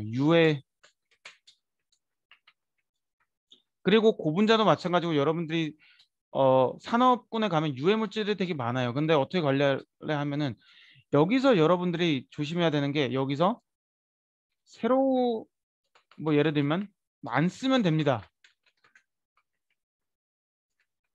이런 식으로 얘기하면 안 돼요. 당연히 안 되죠. 왜냐면 이게 왜냐면 지금 산업을 이렇게 세우고 있는 물질인데 돈인데 안 쓰면 됩니다. 이렇게 얘기하면 안 되고 여러분들이 이런 걸 얘기해야지 전 모범 답안이라 생각해요. 재활용 반영. 어찌됐건 얘들이 폐기되잖아요. 재활용하여 새로운 가치를 부여하는 공학. 이런 것들이 이런 것들이 모범 답안이라 생각하고 생각보다 여러분들이 세상에는 굉장히 몸에 나쁜 물질들이 많고 그러기 위해서 여러분들이 뭐 방진복도 있고 안정성을 위해서 노력을 많이 하지만 어, 네. 기본적으로 중요한 건 여러분들이 향후 이런 것들을 어떻게 관리하는지에 대한 그런 공학적인 이해를 가지고 가셔야 한다. 환경적인 문제를 생각보다 이 분야에서 많이 진지하게 노력을 해요. 왜냐면은 그만큼 위험한 물질들을 많이 쓰고 뭐 반도체가 이제 뭐 대한민국의 뭐 대한민국의 이제 주춧돌이라고 많이 얘기하지만 물론 맞죠. 하지만 그렇기 때문에 저희 그렇기 때문에 이제 폐기물 관리나 작업자 안전 관리 이런 것들도 엄청 신경을 씁니다. 그래서 여러분들이 혹시나 이게 궁금하시면 저한테 개별적으로 연락 주시면 제가 알려드릴게요. 근데 뭐 어찌됐건 이 수업의 뭐 취지? 아무튼 굳이 맞진 않으니까 기술적인 걸 논하는 자리에서 굳이 뭐 여기에 대해서 깊게 갈 필요는 없으니까. 네, 뭐 이 정도만 말씀드리는 거고요. 그래서 아까 얘기했듯이 저희가 이제 이런 막지를 어떤 반도체에서 특히 특정 막지를 갈 때 이렇게 전자와 전공이 흐르는 여기 이렇게 디펙트 사이트가 있으면 전자와 전공이 흐르는데 방해가 되겠죠. 그래서 이제 얘들을 이제 TDMAT이나 잠시만요.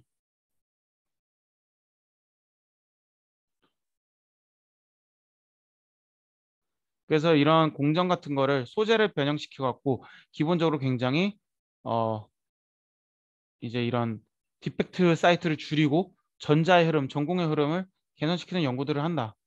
그리고 또한 또 이제 여러분들이 반도체 공정에 가면 이제 웨이퍼 어떤 물질을 이제 세척을 해요.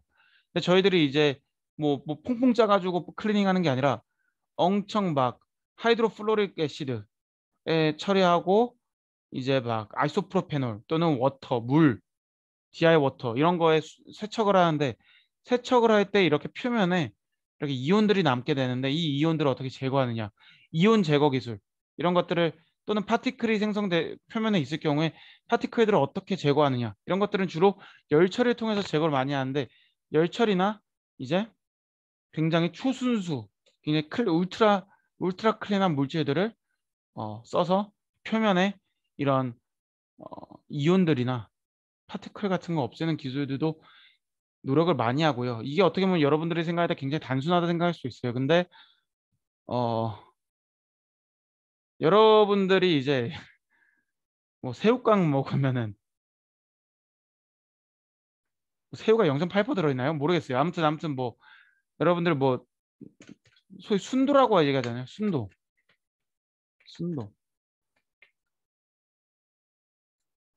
여러분들이 생각할 때 순도가 몇 퍼센트가 높은 것 같으세요? 99%? 99.9%? 저희 반도체에서는 기본적으로 6-9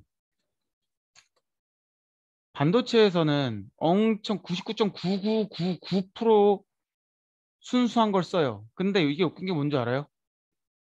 만약에 이 해당 물질이 잘못돼서 99.999%잖아요?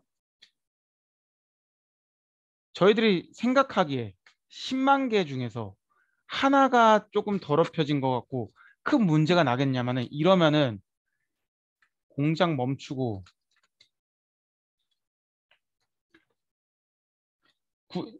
이 0.0000 뭐 0.0001% 그거 하나 차이 난다고 공장 멈추고 다 불량이 나요.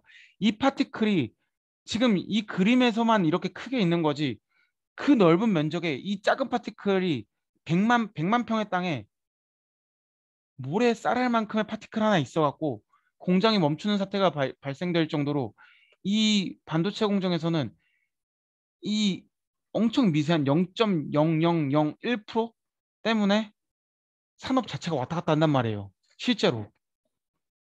그렇기 때문에 여러분들이 좀 어느 정도 제가 이제 막 불순물 하는데 이게 100만 평에서 모래쌀알 이거 하나만 나와도 공장 문 닫고 회사에서 비상대책회의 열고 다 같이 이제 앉아서 의논하고 그러한 사태가 연출이 돼요. 그러니까 제가 막 불순물 파티클 여러분들이 뭐 해봤자 얼마나 있겠어 하는데 99.9999%도 되게 불안해하면서 만들어요.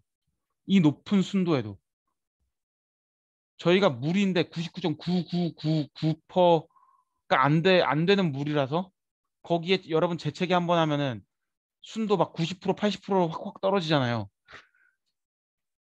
애초부터 그런 작업이 용납 안 되는 저희는 세상에 살고 있고 애초부터 그런 세상에 살 수밖에 없는 이유가 뭐냐면은 우린 너무 미세한 걸 애초부터 연구를 해요. 그게 우리의 문제일 수도 있어요.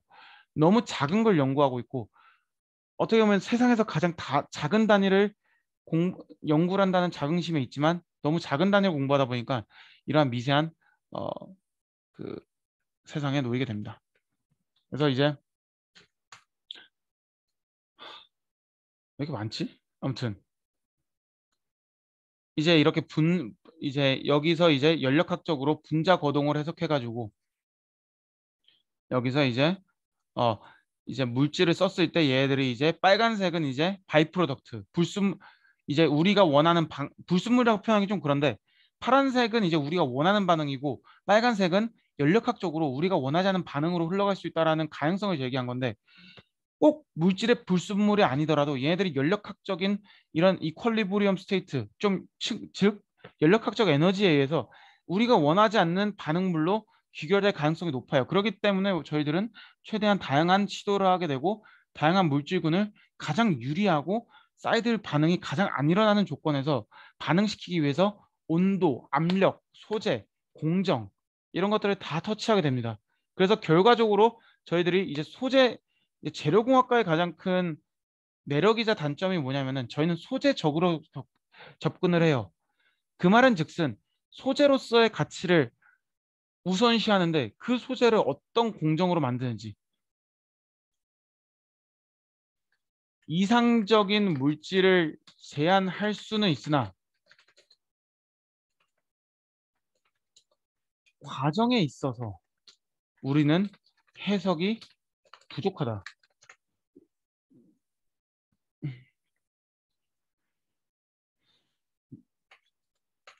그렇기 때문에 우리가 해야 되는 건 이제 공정, 즉 기계공학적,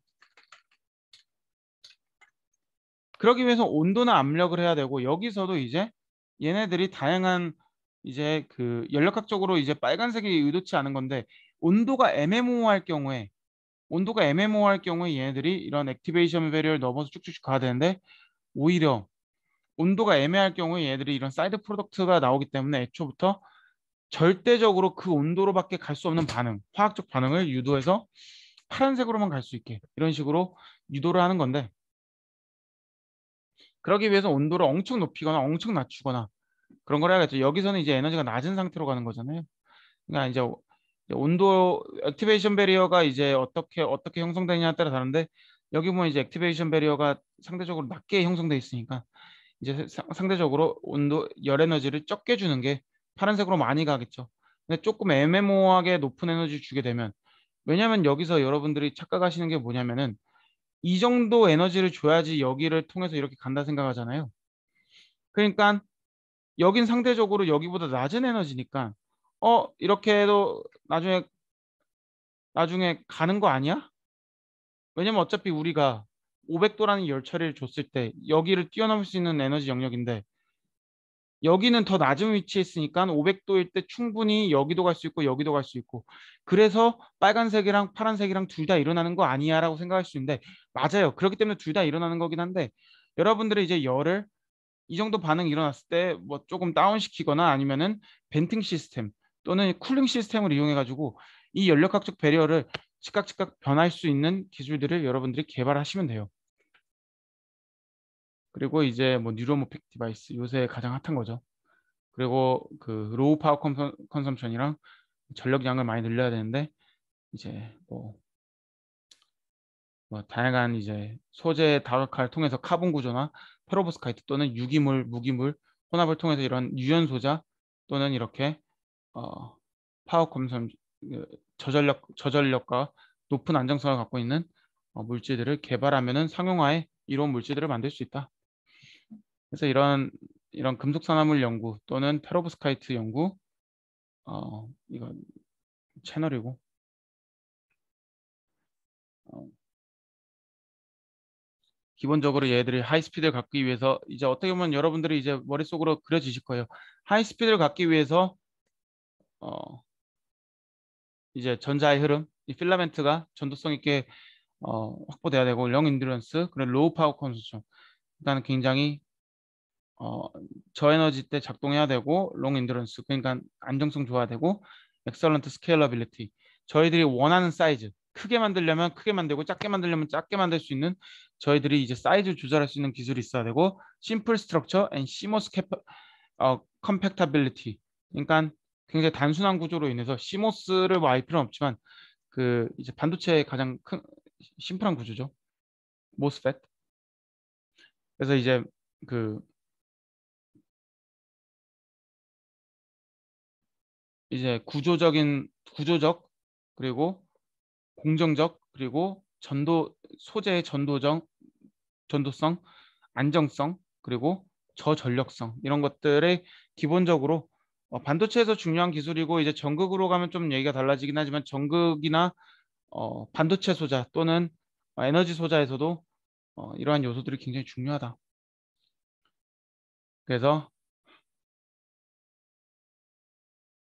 이제 우리가 중요한 건 얼마나 반응성이 뛰어난지, 얼마나 안정성이 뛰어난지, 어떻게 필라멘트를 잘 만들 수 있는지, 공정적으로 얼마나 단순하게 만들 수 있는지, 그리고 그 환경적으로 얼마나 친숙하게 만들 수 있는지, 이런 것들이 중요하다. 이게 렉처 13의 전부였고, 휴, 잠시만요. 한 1분만 쉬다가 리뷰. 예, 시작하시죠. 리뷰 갑시다. 이거 하고 지금 낮에 회의하다가 회의만 하루 종일 하다가 지금 저녁 11시인데 아무튼 빨리 하고 저도 자야 될 것 같아요.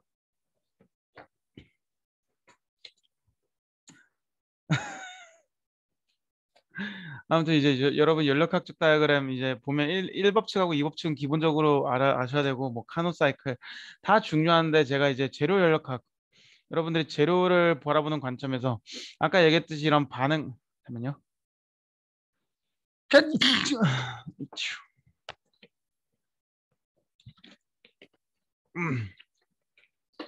이런 이런 연력학적 에너지 있잖아요. 저희들이 이제 잠시만요. 죄송해요.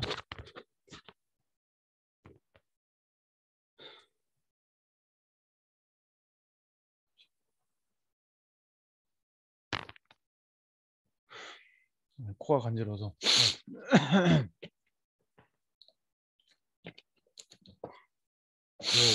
그래서 이제 연력학적 에너지 스테이트가 있잖아요. 이렇게. 이런 걸 제어하기 위해서 기본적으로 페이즈 다이어그램이 존재해요. 어찌됐건 저희들이 물질을 순수하게 화학적 반응이 일어나거나 얘들을 이제 A란 물질이랑 B란 물질이랑 섞을 때 이것도 어떻게 보면 화학적 반응이에요. 화학적 반응인데 얘들 저희들이 섞을 때 이제 에너지적으로 안정한 상이 있고 불안정한 상이 있는데 이제 너무 높게 되면 얘들이 액체 상태로 있을 거고 A가 갖고 있는 안정적인 페이즈상은 알파 페이즈고 B는 베타 페이즈라고 하면은 얘들이 이제 두 개 섞이겠죠. 온도가 높게 되면 이제 리퀴드상 이렇게 될 텐데 얘들이 이제 온도가 낮으면은 이제 알파상이랑 베타상이랑 해서 이제 그 뭐 좀 컴포짓 형태로 있다가 얘들이 이제 그 알로이상으로 이렇게 리퀴드나 이제 이 상태일 때는 아예 조금 얘들이 조금 실제로 얘들이 이제 어, 블렌딩 돼서 섞이게 될 겁니다. 근데 이제 이 지점 리퀴드일 때는 여긴 알파 그 A랑 B랑 섞여 있을 거고 여기서 말하는 리퀴드는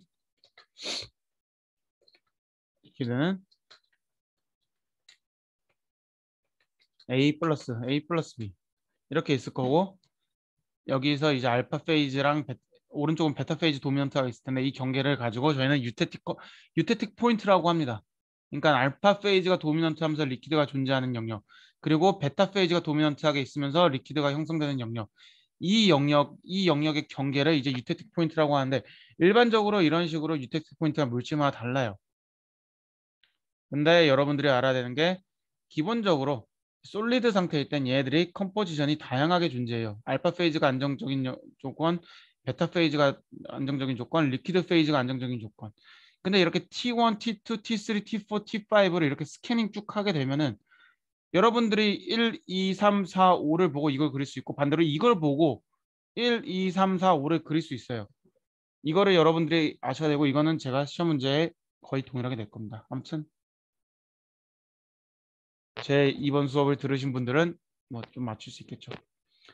그럴 만도 한 게 애초부터 이렇게 A에서 B로 갈 때 얘들이 상이 안정화되는 지점들이 이렇게 있죠. 여기 있고 여기가 있고 여기가 있고 여기가 있고 여기가 있고 그런 것처럼 얘들이 메타스테이블하게 이렇게 리니어한 특성이 아니라 이렇게 커브드된 이렇게 훅이 두 개 달린 이런 특이한 구조를 얻게 되면서 형성이 되더라. 그런 거고 이제 이게 연력학 부분에 있어서 굉장히 중요한 부분이라 저는 생각하고 어떤 물질을 섞었을 때 여러분들이 알로이나 컴포짓 물질을 만들 때 이 항상 연력학적인 트렌드를 여러분들이 인지를 하고 물질을 봐야 되고요. 왜냐면 실제로 세상에 들어가는 물질들은 굉장히 알로이되어 있는 물질들이 많다. 왜냐면은 제가 뭐 단순하게 뭐 카본, 뭐 반도체 이런 얘기 했지만 여러분들이 그렇게 생각해 보세요. 그 세라믹 물질은 금속 산화물이라 했잖아요. 그러면은 금속 산화물일 때는 만약에 그러면 여기서 지금 틴하고 옥사이드인데 틴하고 레드랑 틴인데 납이랑 주석이랑 섞었다 했는데 금속 산화물도 똑같은 거 아닐까요? 틴옥사이드 만든다 하면 틴이랑 오 이것도 연력화가 아닐까요? 틴이랑 틴옥사이드가 형성되려면 아무래도 안정적인 상이 어느 사이에 존재하겠죠. 아마 이제 뭐 대충 이쯤 될 것 같은데 이쯤 될 것 같은데 33% 정도 될 것 같은데 얘네들도 기본적으로 페이즈 다이어그램이 다 존재하고 세라믹, 폴리머, 심지어 고분자, 탄소 이런 것들도 다 페이즈 다이어그램이 다 존재할 텐데 우리가 이 물질은 굉장히 알로이상에서만 유명하다. 근데 뭐 옥시전이 틴 안에 들어가도 또는 타이타늄에 들어가도 그것도 알로이상이라고 얘기할 수 있는 거 아닌가. 여러분들이 이제 이거 두 개 섞는다 했을 때 뭐 컴포짓 이렇게 얘기하는 것 자체가 기본적으로 얘네들도 어,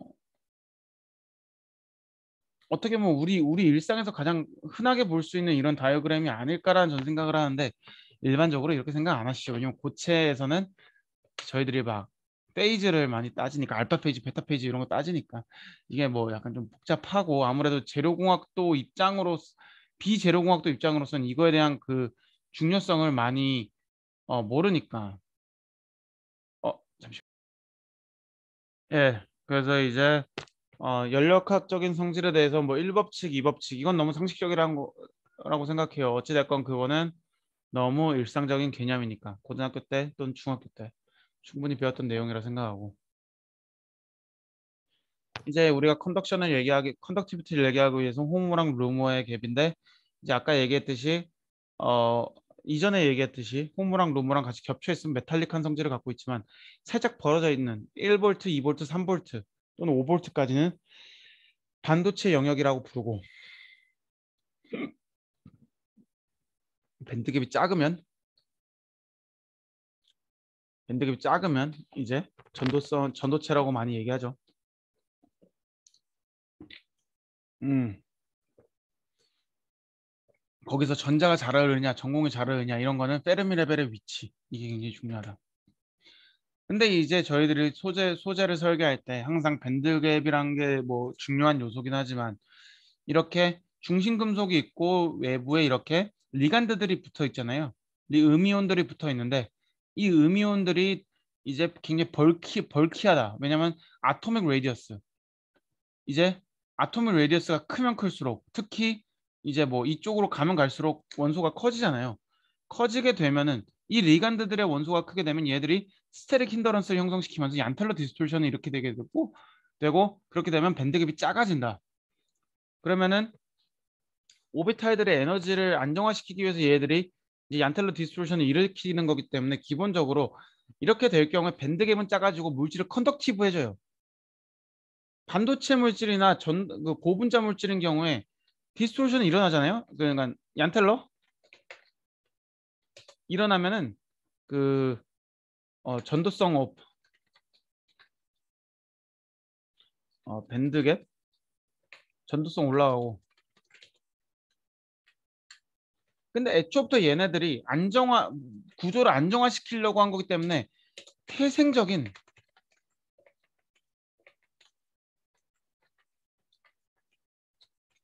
태생적인 물질 안정성이 낮아요. 이해되시나요? 그러니까 애초부터 얘들이 태어날 때부터 안정적인 게 아니라 안정적이려고 막 낑겨서 했기 때문에 애초부터 얘들도 그냥 불안정한 물질이에요. 그러니까 이제 얀텔러 디스토션이 이제 이렇게 있으면은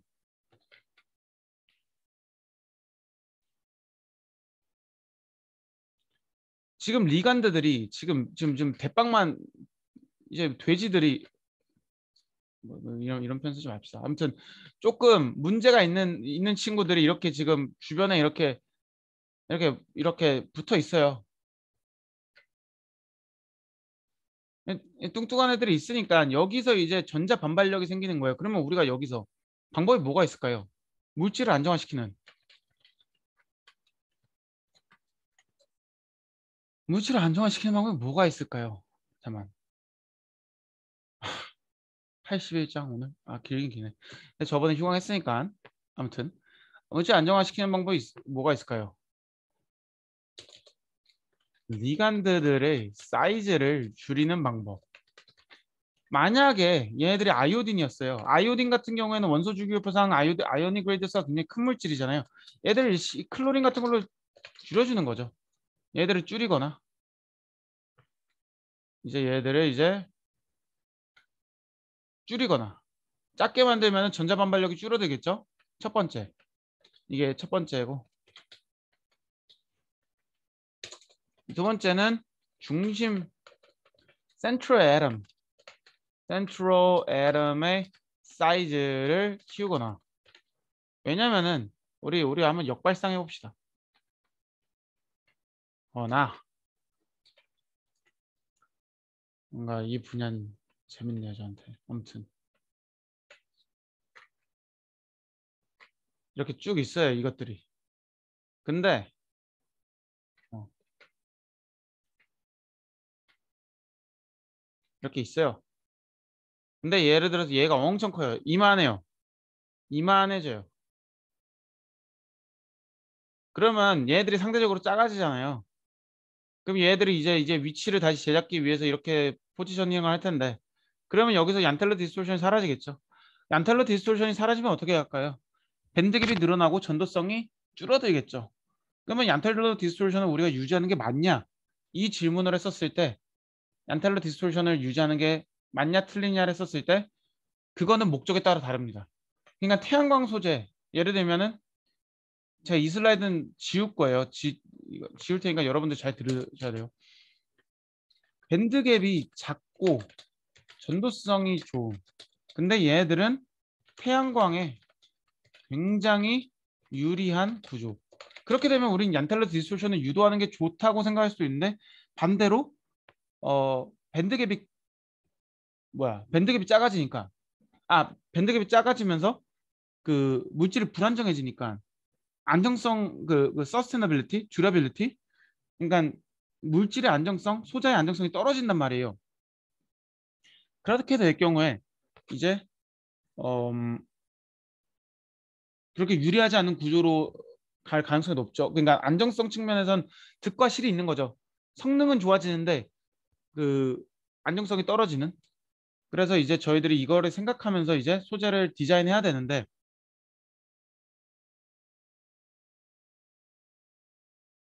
어 이제 밴드갭을 일부러 높이고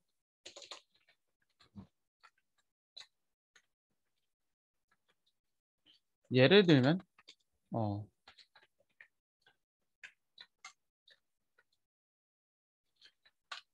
이런 목적이라면 이제 밴드갭을 높이고 일부러 안정성을 올리는 방법도 있고 하지만 태양광에 접목시키거나 광전 소자 또 LED 이런 거에는 어 애초부터 약간 물질을 바꿔야 되는 왜냐면 안정성의 측면에서 이제 아무리 성능을 좋게 해도 안정성 측면에서 많이 실을 보기 때문에 이러한 얀텔러 디스토션을 유도할 수는 있지 할 수는 있는데 결과적으로는 이상적인 방향성은 아니다. 그냥 여러분들이 어, 얀텔러 디스토션을 시키면서까지 소재를 안정화시킬 수 있는 방법을 있으면 저한테 얘기해 주세요. 근데 제가 지금까지 공부하기로는 얀텔러 디스토션 일어나면 웬만하면 물질이 좀 불안정해지긴 해가지고 근데 이런 방법이 있다.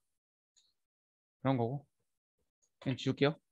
그리고 이제 페르미 레벨 전도성을 우리들이 확인하기 위해서는 페르미 레벨이 컨덕션 쪽에 있냐 밸런스 쪽에 있냐 이런 것들이 굉장히 중요한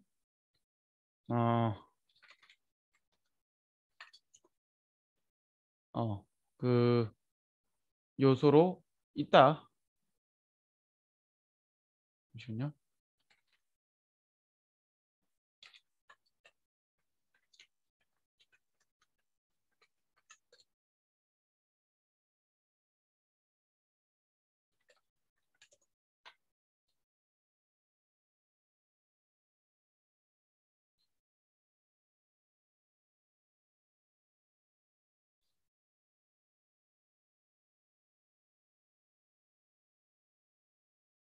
잠시만요.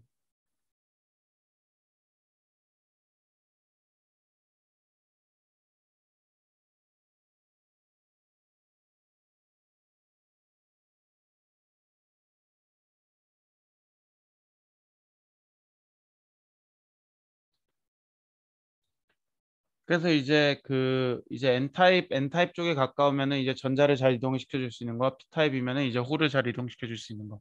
그리고 이제 물리적으로 보면은 이제 항상 저희들이 생각하는 밴드갭이 결국에 아마 이 개념이 여러분들한테 생소하실 수도 있겠지만 제대로 공작하면 맞지? 생소할 수도 있겠지만 기본적으로 빛 에너지와 전기적 에너지를 동시에 어,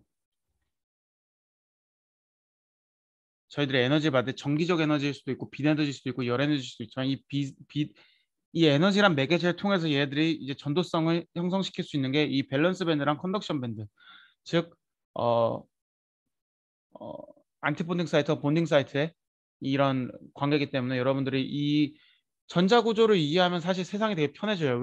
저 같은 경우는 그랬거든요. 왜냐면은 제가 이제 화학공학과에서 재료공학 박사를 하게 되면서 느꼈던 게 화학공학에서 이런 거 안 알려주더라고요. 그래서 맨날 뭐 화학 반응만 알려주고 하는데 이 전자 구조를 이해하게 되면 사실 되게 뭔가 물질에 대한 그 식견이 좀 달라지는 것 같아요. 어찌됐건 뭐 고분자에는 뭐 유기물이 붙어 있고 뭐 무기물에는 뭐 금속이 붙어 있고 이런 식으로 생각하는데 이런 기본적으로 얘들이 형성할 수 있는 전자 구조의 차이 이런 것들 결합에 따른 전자 구조의 차이 이런 것들을 이해하다 보면은 생각보다 세상이 되게 다양하게 보이게 되는 것 같습니다. 그래서 여러분들이 아마 이 기존 뭐 고분자 수업에서 이런 구조를 얘기한지 저 잘 모르겠어요. 근데 여러분들이 이제 고분자 회사에 가서도 고분자만 하지 않을 거고 뭐 반도체 회사 가서도 무기물만 하진 않을 거예요. 거기서 또 고분자 많이 써요. 그리고 심지어 물도 쓰고 아이소프로페놀도 쓰고 에탄올 같은 것도 쓰고 다양한 그 물질들을 써요. 근데 여러분들이 항상 그 물질의 경계를 아는 게 굉장히 중요하다 생각해요. 얘네들은 고분자 특성을 갖고 있구나. 얘들은 금속 특성을 갖고 있구나. 얘들은 반도체 특성을 갖고 있구나. 그걸 통해서 우리들이 얘네들은 기본적으로 어느 얘 어느 특성, 예를 들면 얘는 전도성이 없는 물질이구나. 있는 물질이구나. 얘들은 좀 플렉서블한 특성이 있구나. 뭐 단단하구나. 이런 것들을 여러분들이 물질을 딱 들었을 때 즉각적으로 어느 정도 이해를 하고 가면 되게 편해요. 저도 이 수업에서 그런 거를 좀 여러분들이 이해하셨으면 좋겠고 다음 주란다. 다음 학기 때 제가 무기화학을 아마 가르칠 것 같은데 무기화학 들으시면은 무기물에 대해서 많은 이론들을 배울 거예요. 하만 이번에 배운 내용들도 굉장히 많이 나올 거예요. 실제로 무기물에 대해서 언급했던 부분들은. 근데 되게 쓸모 있는 지식이고 굉장히 중요한 요소들입니다. 그래서 이제 물질이 이제 빛을 받았을 때도 이제 저희들이 reflection, absorbance, transmittance 더해서 1. 그러니까 이제 이 양에 따라서 얘들이 이제 그 총량은 1이 되는데 우리가 이제 소위 말해서 빛을 받아갖고 에너지를 내려면은 여기서 뭐가 중요할까요? 리플렉션이 많이 일어나는 게 좋을까요? 트랜스미턴스 투과되는 게 많은 게 좋을까요? 흡수되는 게 많은 게 좋을까요? 너무 쉬운 질문이죠. 이런 것들은 여러분들이 기본적으로 이해를 하셔야 되고 당연히 아셔야 된다 전 생각하지만 당연하게도 흡수가 많이 일어나면 최고죠.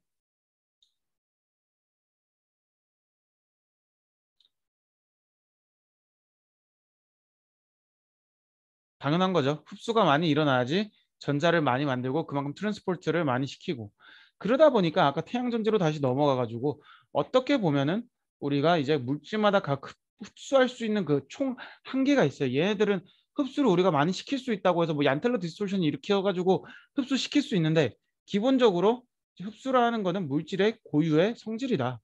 그러다 보니까 이제 물질의 고유한 성질에 의해서 되는 것도 있지만 그 외에는 퀀텀 컨파인먼트 이펙트 이 같은 물질이라도 얘들이 형성시키는 나노 파티클의 사이즈에 따라서 얘네들이 빛을 덜 흡수하고 더 흡수할 수 있다. 근데 일반적으로는 나노 파티클들이 이거 지우고 나노 파티클들이 크면 클수록 밴드급이 작아지더라. 왜 그 이유가 뭐냐면은 어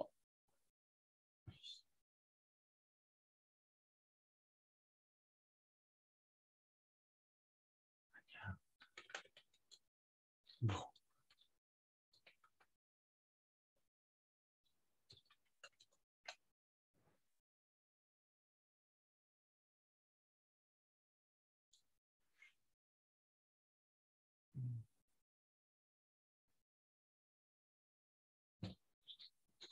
음,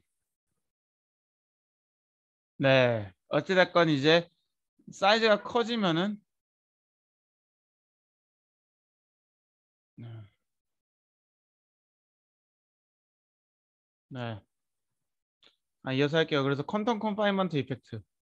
이제 얘들이 나노 파티클들이 쌓이고 쌓이면 쌓일수록 밴드급이 작아지는 현상인데 이렇게 되는 게 뭐냐면은 이 사이에 밴드 있잖아요. 컨덕션 밴드랑 밸런스 밴드를 이룰 수 있는 본딩 사이트랑 안티 본딩 사이트의 그 개수가 점점 잠시만요. 제 책이 좀 안 나오네. 이 밴드의 개수가 사이즈가 크면 늘어나요. 근데 그 이유가 뭐냐면은 기본적으로 얘들이 이제 우리가 소위 오비탈에 의한 밴드 형성이라는 거는 이제 그 통계적인 오비탈들이 여러 개가 얘들이 이제 유닛셀들이 여기 유닛셀들이 여러 개가 있을 거잖아요. 유닛셀들이 늘어나면 늘어날수록 이 오비탈들이 갖고 있는 간섭의 종류가 점점 많아지면서 이 밴드의 개수가 늘어나게 되면서 밴드급이 작게 된다. 그래서 그거를 이제 나노파티클이 같은 물질이더라도 같은 물질에서도 어 사이즈가 커지면 커질수록 퀀텀 컨파인먼트 이펙트 때문에 밴드급이 줄어들더라. 그럼 우리가 여기서 또 새로운 힌트를 얻었죠. 과연 우리가 옵티컬 디바이스 또는 반도체 디바이스나 아니면 세미컨덕터 이런 너 반도체로 설명하긴 하는데 뭐 죄송합니다. 근데 반도체로 우리가 봤을 때 얘네들이 이제 우리가 밴드갭을 줄여야겠다 했을 때 퀀텀 얀텔로 디스토션 근데 얀텔로 디스토션은 물질을 불안정하게 만들어주는 요소니까 안정적으로 하는 방법 중에 어떤 방법이 있을까 했을 때 이렇게 그 퀀텀 컨파인먼트 이펙트를 유도하는 이렇게 나노 파티클들을 크게 해가지고 퀀텀 컨파인먼트 이펙트를 유도하는 그런 메커니즘도 사용할 수는 있다. 하지만 얀텔로 디스토션은 훨씬 더 효율적으로 변하긴 하더라. 근데 이제 그거 외에도 이렇게 디펙트 같은 걸 넣어가지고 N타입 또는 P타입 반도체로 만들고 또는 이렇게 중간에 그런 밴드갭 사이에 인터미디엇 갭을 넣어갖고 밴드갭을 줄이는 방법도 있고요. 줄이거나 늘리는 방법이 이제 물질 좀 바꾸면 되고 이제 밴드갭 중에서도 인다이렉트 밴드갭 결국에 이제 분자가 모멘텀 하는 정도에 따라서 이제 얘네들이 이제 그 미니멈 그 밸런스 밴드 미니멈이랑 밸런스 밴드 맥시멈 컨덕션 밴드 미니멈이랑 밸런스 밴드 맥시멈의 이 위상이 달라진다. 다이렉트 밴드 갭일 땐 얘들이 위상이 똑같지만 이렇게 똑같은 위치에 있지만 얘들이 이제 다른 위상에 있는 경우를 이제 인다이렉트 밴드 갭이라고 그 이유를 이제 저희는 이런 분자적 거동의 그 온도에 따른 또는 모멘텀에 따른 분자적 거동이 다른 거에 따라서 이제 여기 컨덕션 밴드 미니멈이랑 밸런스 밴드 맥시멈이 다른 위치에 있기 때문에 이렇게 나온 거다. 그래서 이런 거동을 제어하기 위해서 이렇게 하부막이나 주변 환경, 온도, 압력 또는 어, 이런 주변 용매, 하부막, 상부막 이런 것들을 조절해가지고 이렇게 밴드 갭을 다이렉트리 또는 인다이렉트리 제어하는 거. 하지만 일반적으로는 다이렉트한 게 일반적으로 저희가 말하는데 좋죠. 왜냐면 인다이렉트한 건 기본적으로 좀 더 부도체 성향이 강해요. 왜냐면 어찌됐건 전자가 움직이려면은 여기서 여기에 밴드갭을 줘야 되는 게 아니라 여거보다 더 높게 줘야 돼요.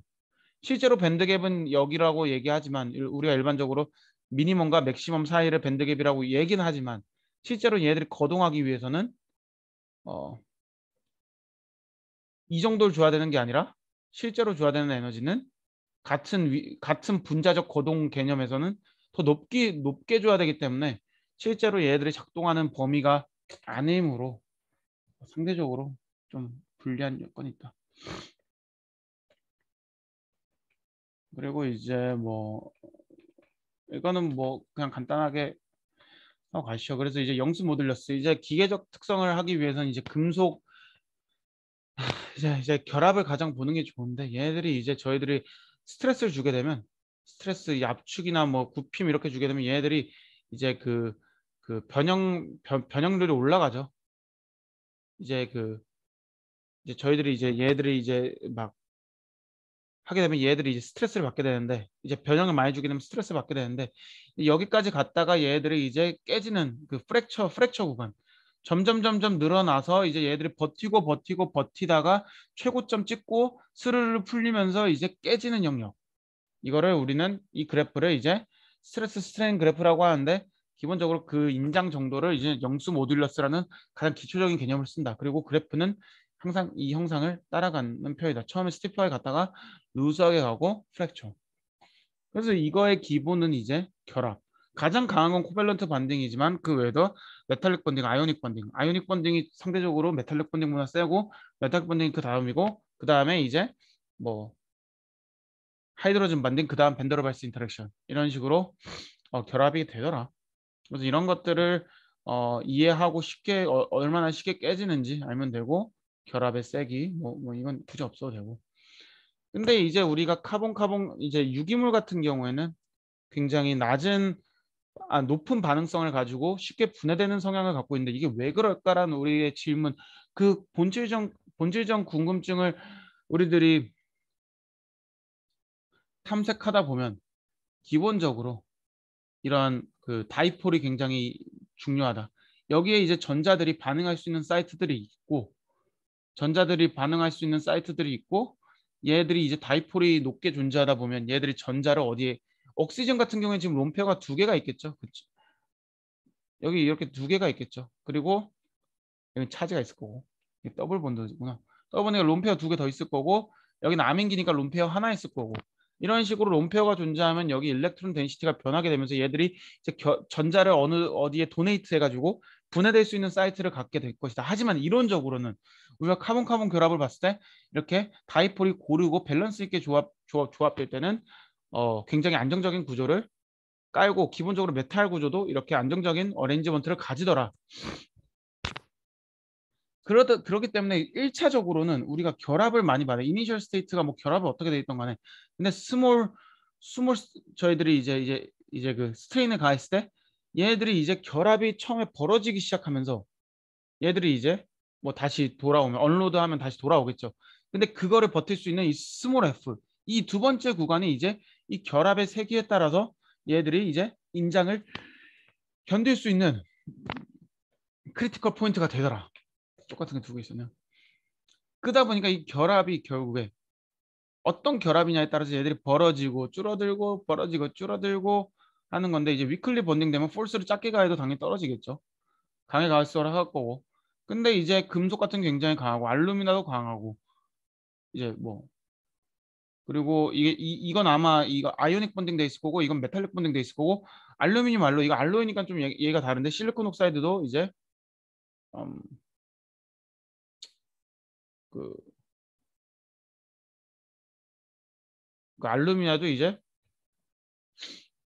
이 실리카도 이제 세라믹 물질이고 이제 그런 특징을 갖고 있는데 이제 저희가 이제 플라스틱 존이라고 해가지고 얘들이 이제 올라가다가 이 영역 이 스트레인이 좀 강하게 걸렸을 때 우리 기준으로 저희가 플라스틱 존이라고 하는데 얘들이 그 이제 얼로드 해도 얘들이 다시 돌아오지 않는 영역 이해하시나요? 그러니까 아까는 이제 이 기초 아주 리니어 구간 리니어 구간이라고 하면 여기 이렇게 일자로 가는 구간 근데 이렇게 여기가 이제 플라스틱 존이라고 하는데 꺾이는 구간을 플라스틱 존이라고 하는데 얘들이 플라스틱 존에 놓이게 되면은 기본적으로 얼로드 해도 결합이 다시 돌아오지 않는 이미 얘들은 압박을 많이 받아갖고 결합이 어느 정도 약간 박살 나 있는 또는 재조립되어 있는 불규칙적인 영역으로 가고 플라스틱 존 같은 경우에 이렇게 크랙 같은 게 이미 얘들이 변형돼가지고 다시 돌아오기에는 조금 어려운 구간 원자적으로 개념했을 때는 이제 얘들 디스플로케이션이라고 하고 이제 디스플로케이션에 의해서 이 원자의 배열이 결정된다. 그리고 어, 이제 여기에 뭐 원자 같은 거 알로잉 같은 거 해가지고 알로잉이나 도핑 같은 거 해가지고 이런 디스로케이션 같은 거를 저희가 개선할 수 있는 그런 알로잉이나 어, 테크놀로지 그러니까 여러분들 뭐 기존에도 얘기했지만 이제 알로잉 같은 게 정기적인 성질을 개선시킬 수도 있지만 기계적 또는 광학적 성질을 개선시킬 수도 있다. 여기서 말하는 기계적 성질이란 게 약간 이런 것들이에요. 이런 것들로 스트렝스닝 시키면 된다 이거고 이런 것들 코밸런트 반딩 이제 계면 사이를 코밸런트 반딩화 이게 굉장히 중요한 기술인 게 메커니컬 프로퍼티를 개선시킬 수 있는 것도 중요하지만 제가 이전에 방금 아까 여기 논문 보여드렸잖아요.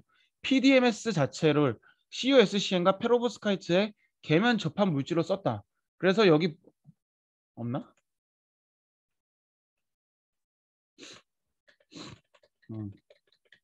논문에 있는데 여기 없네요.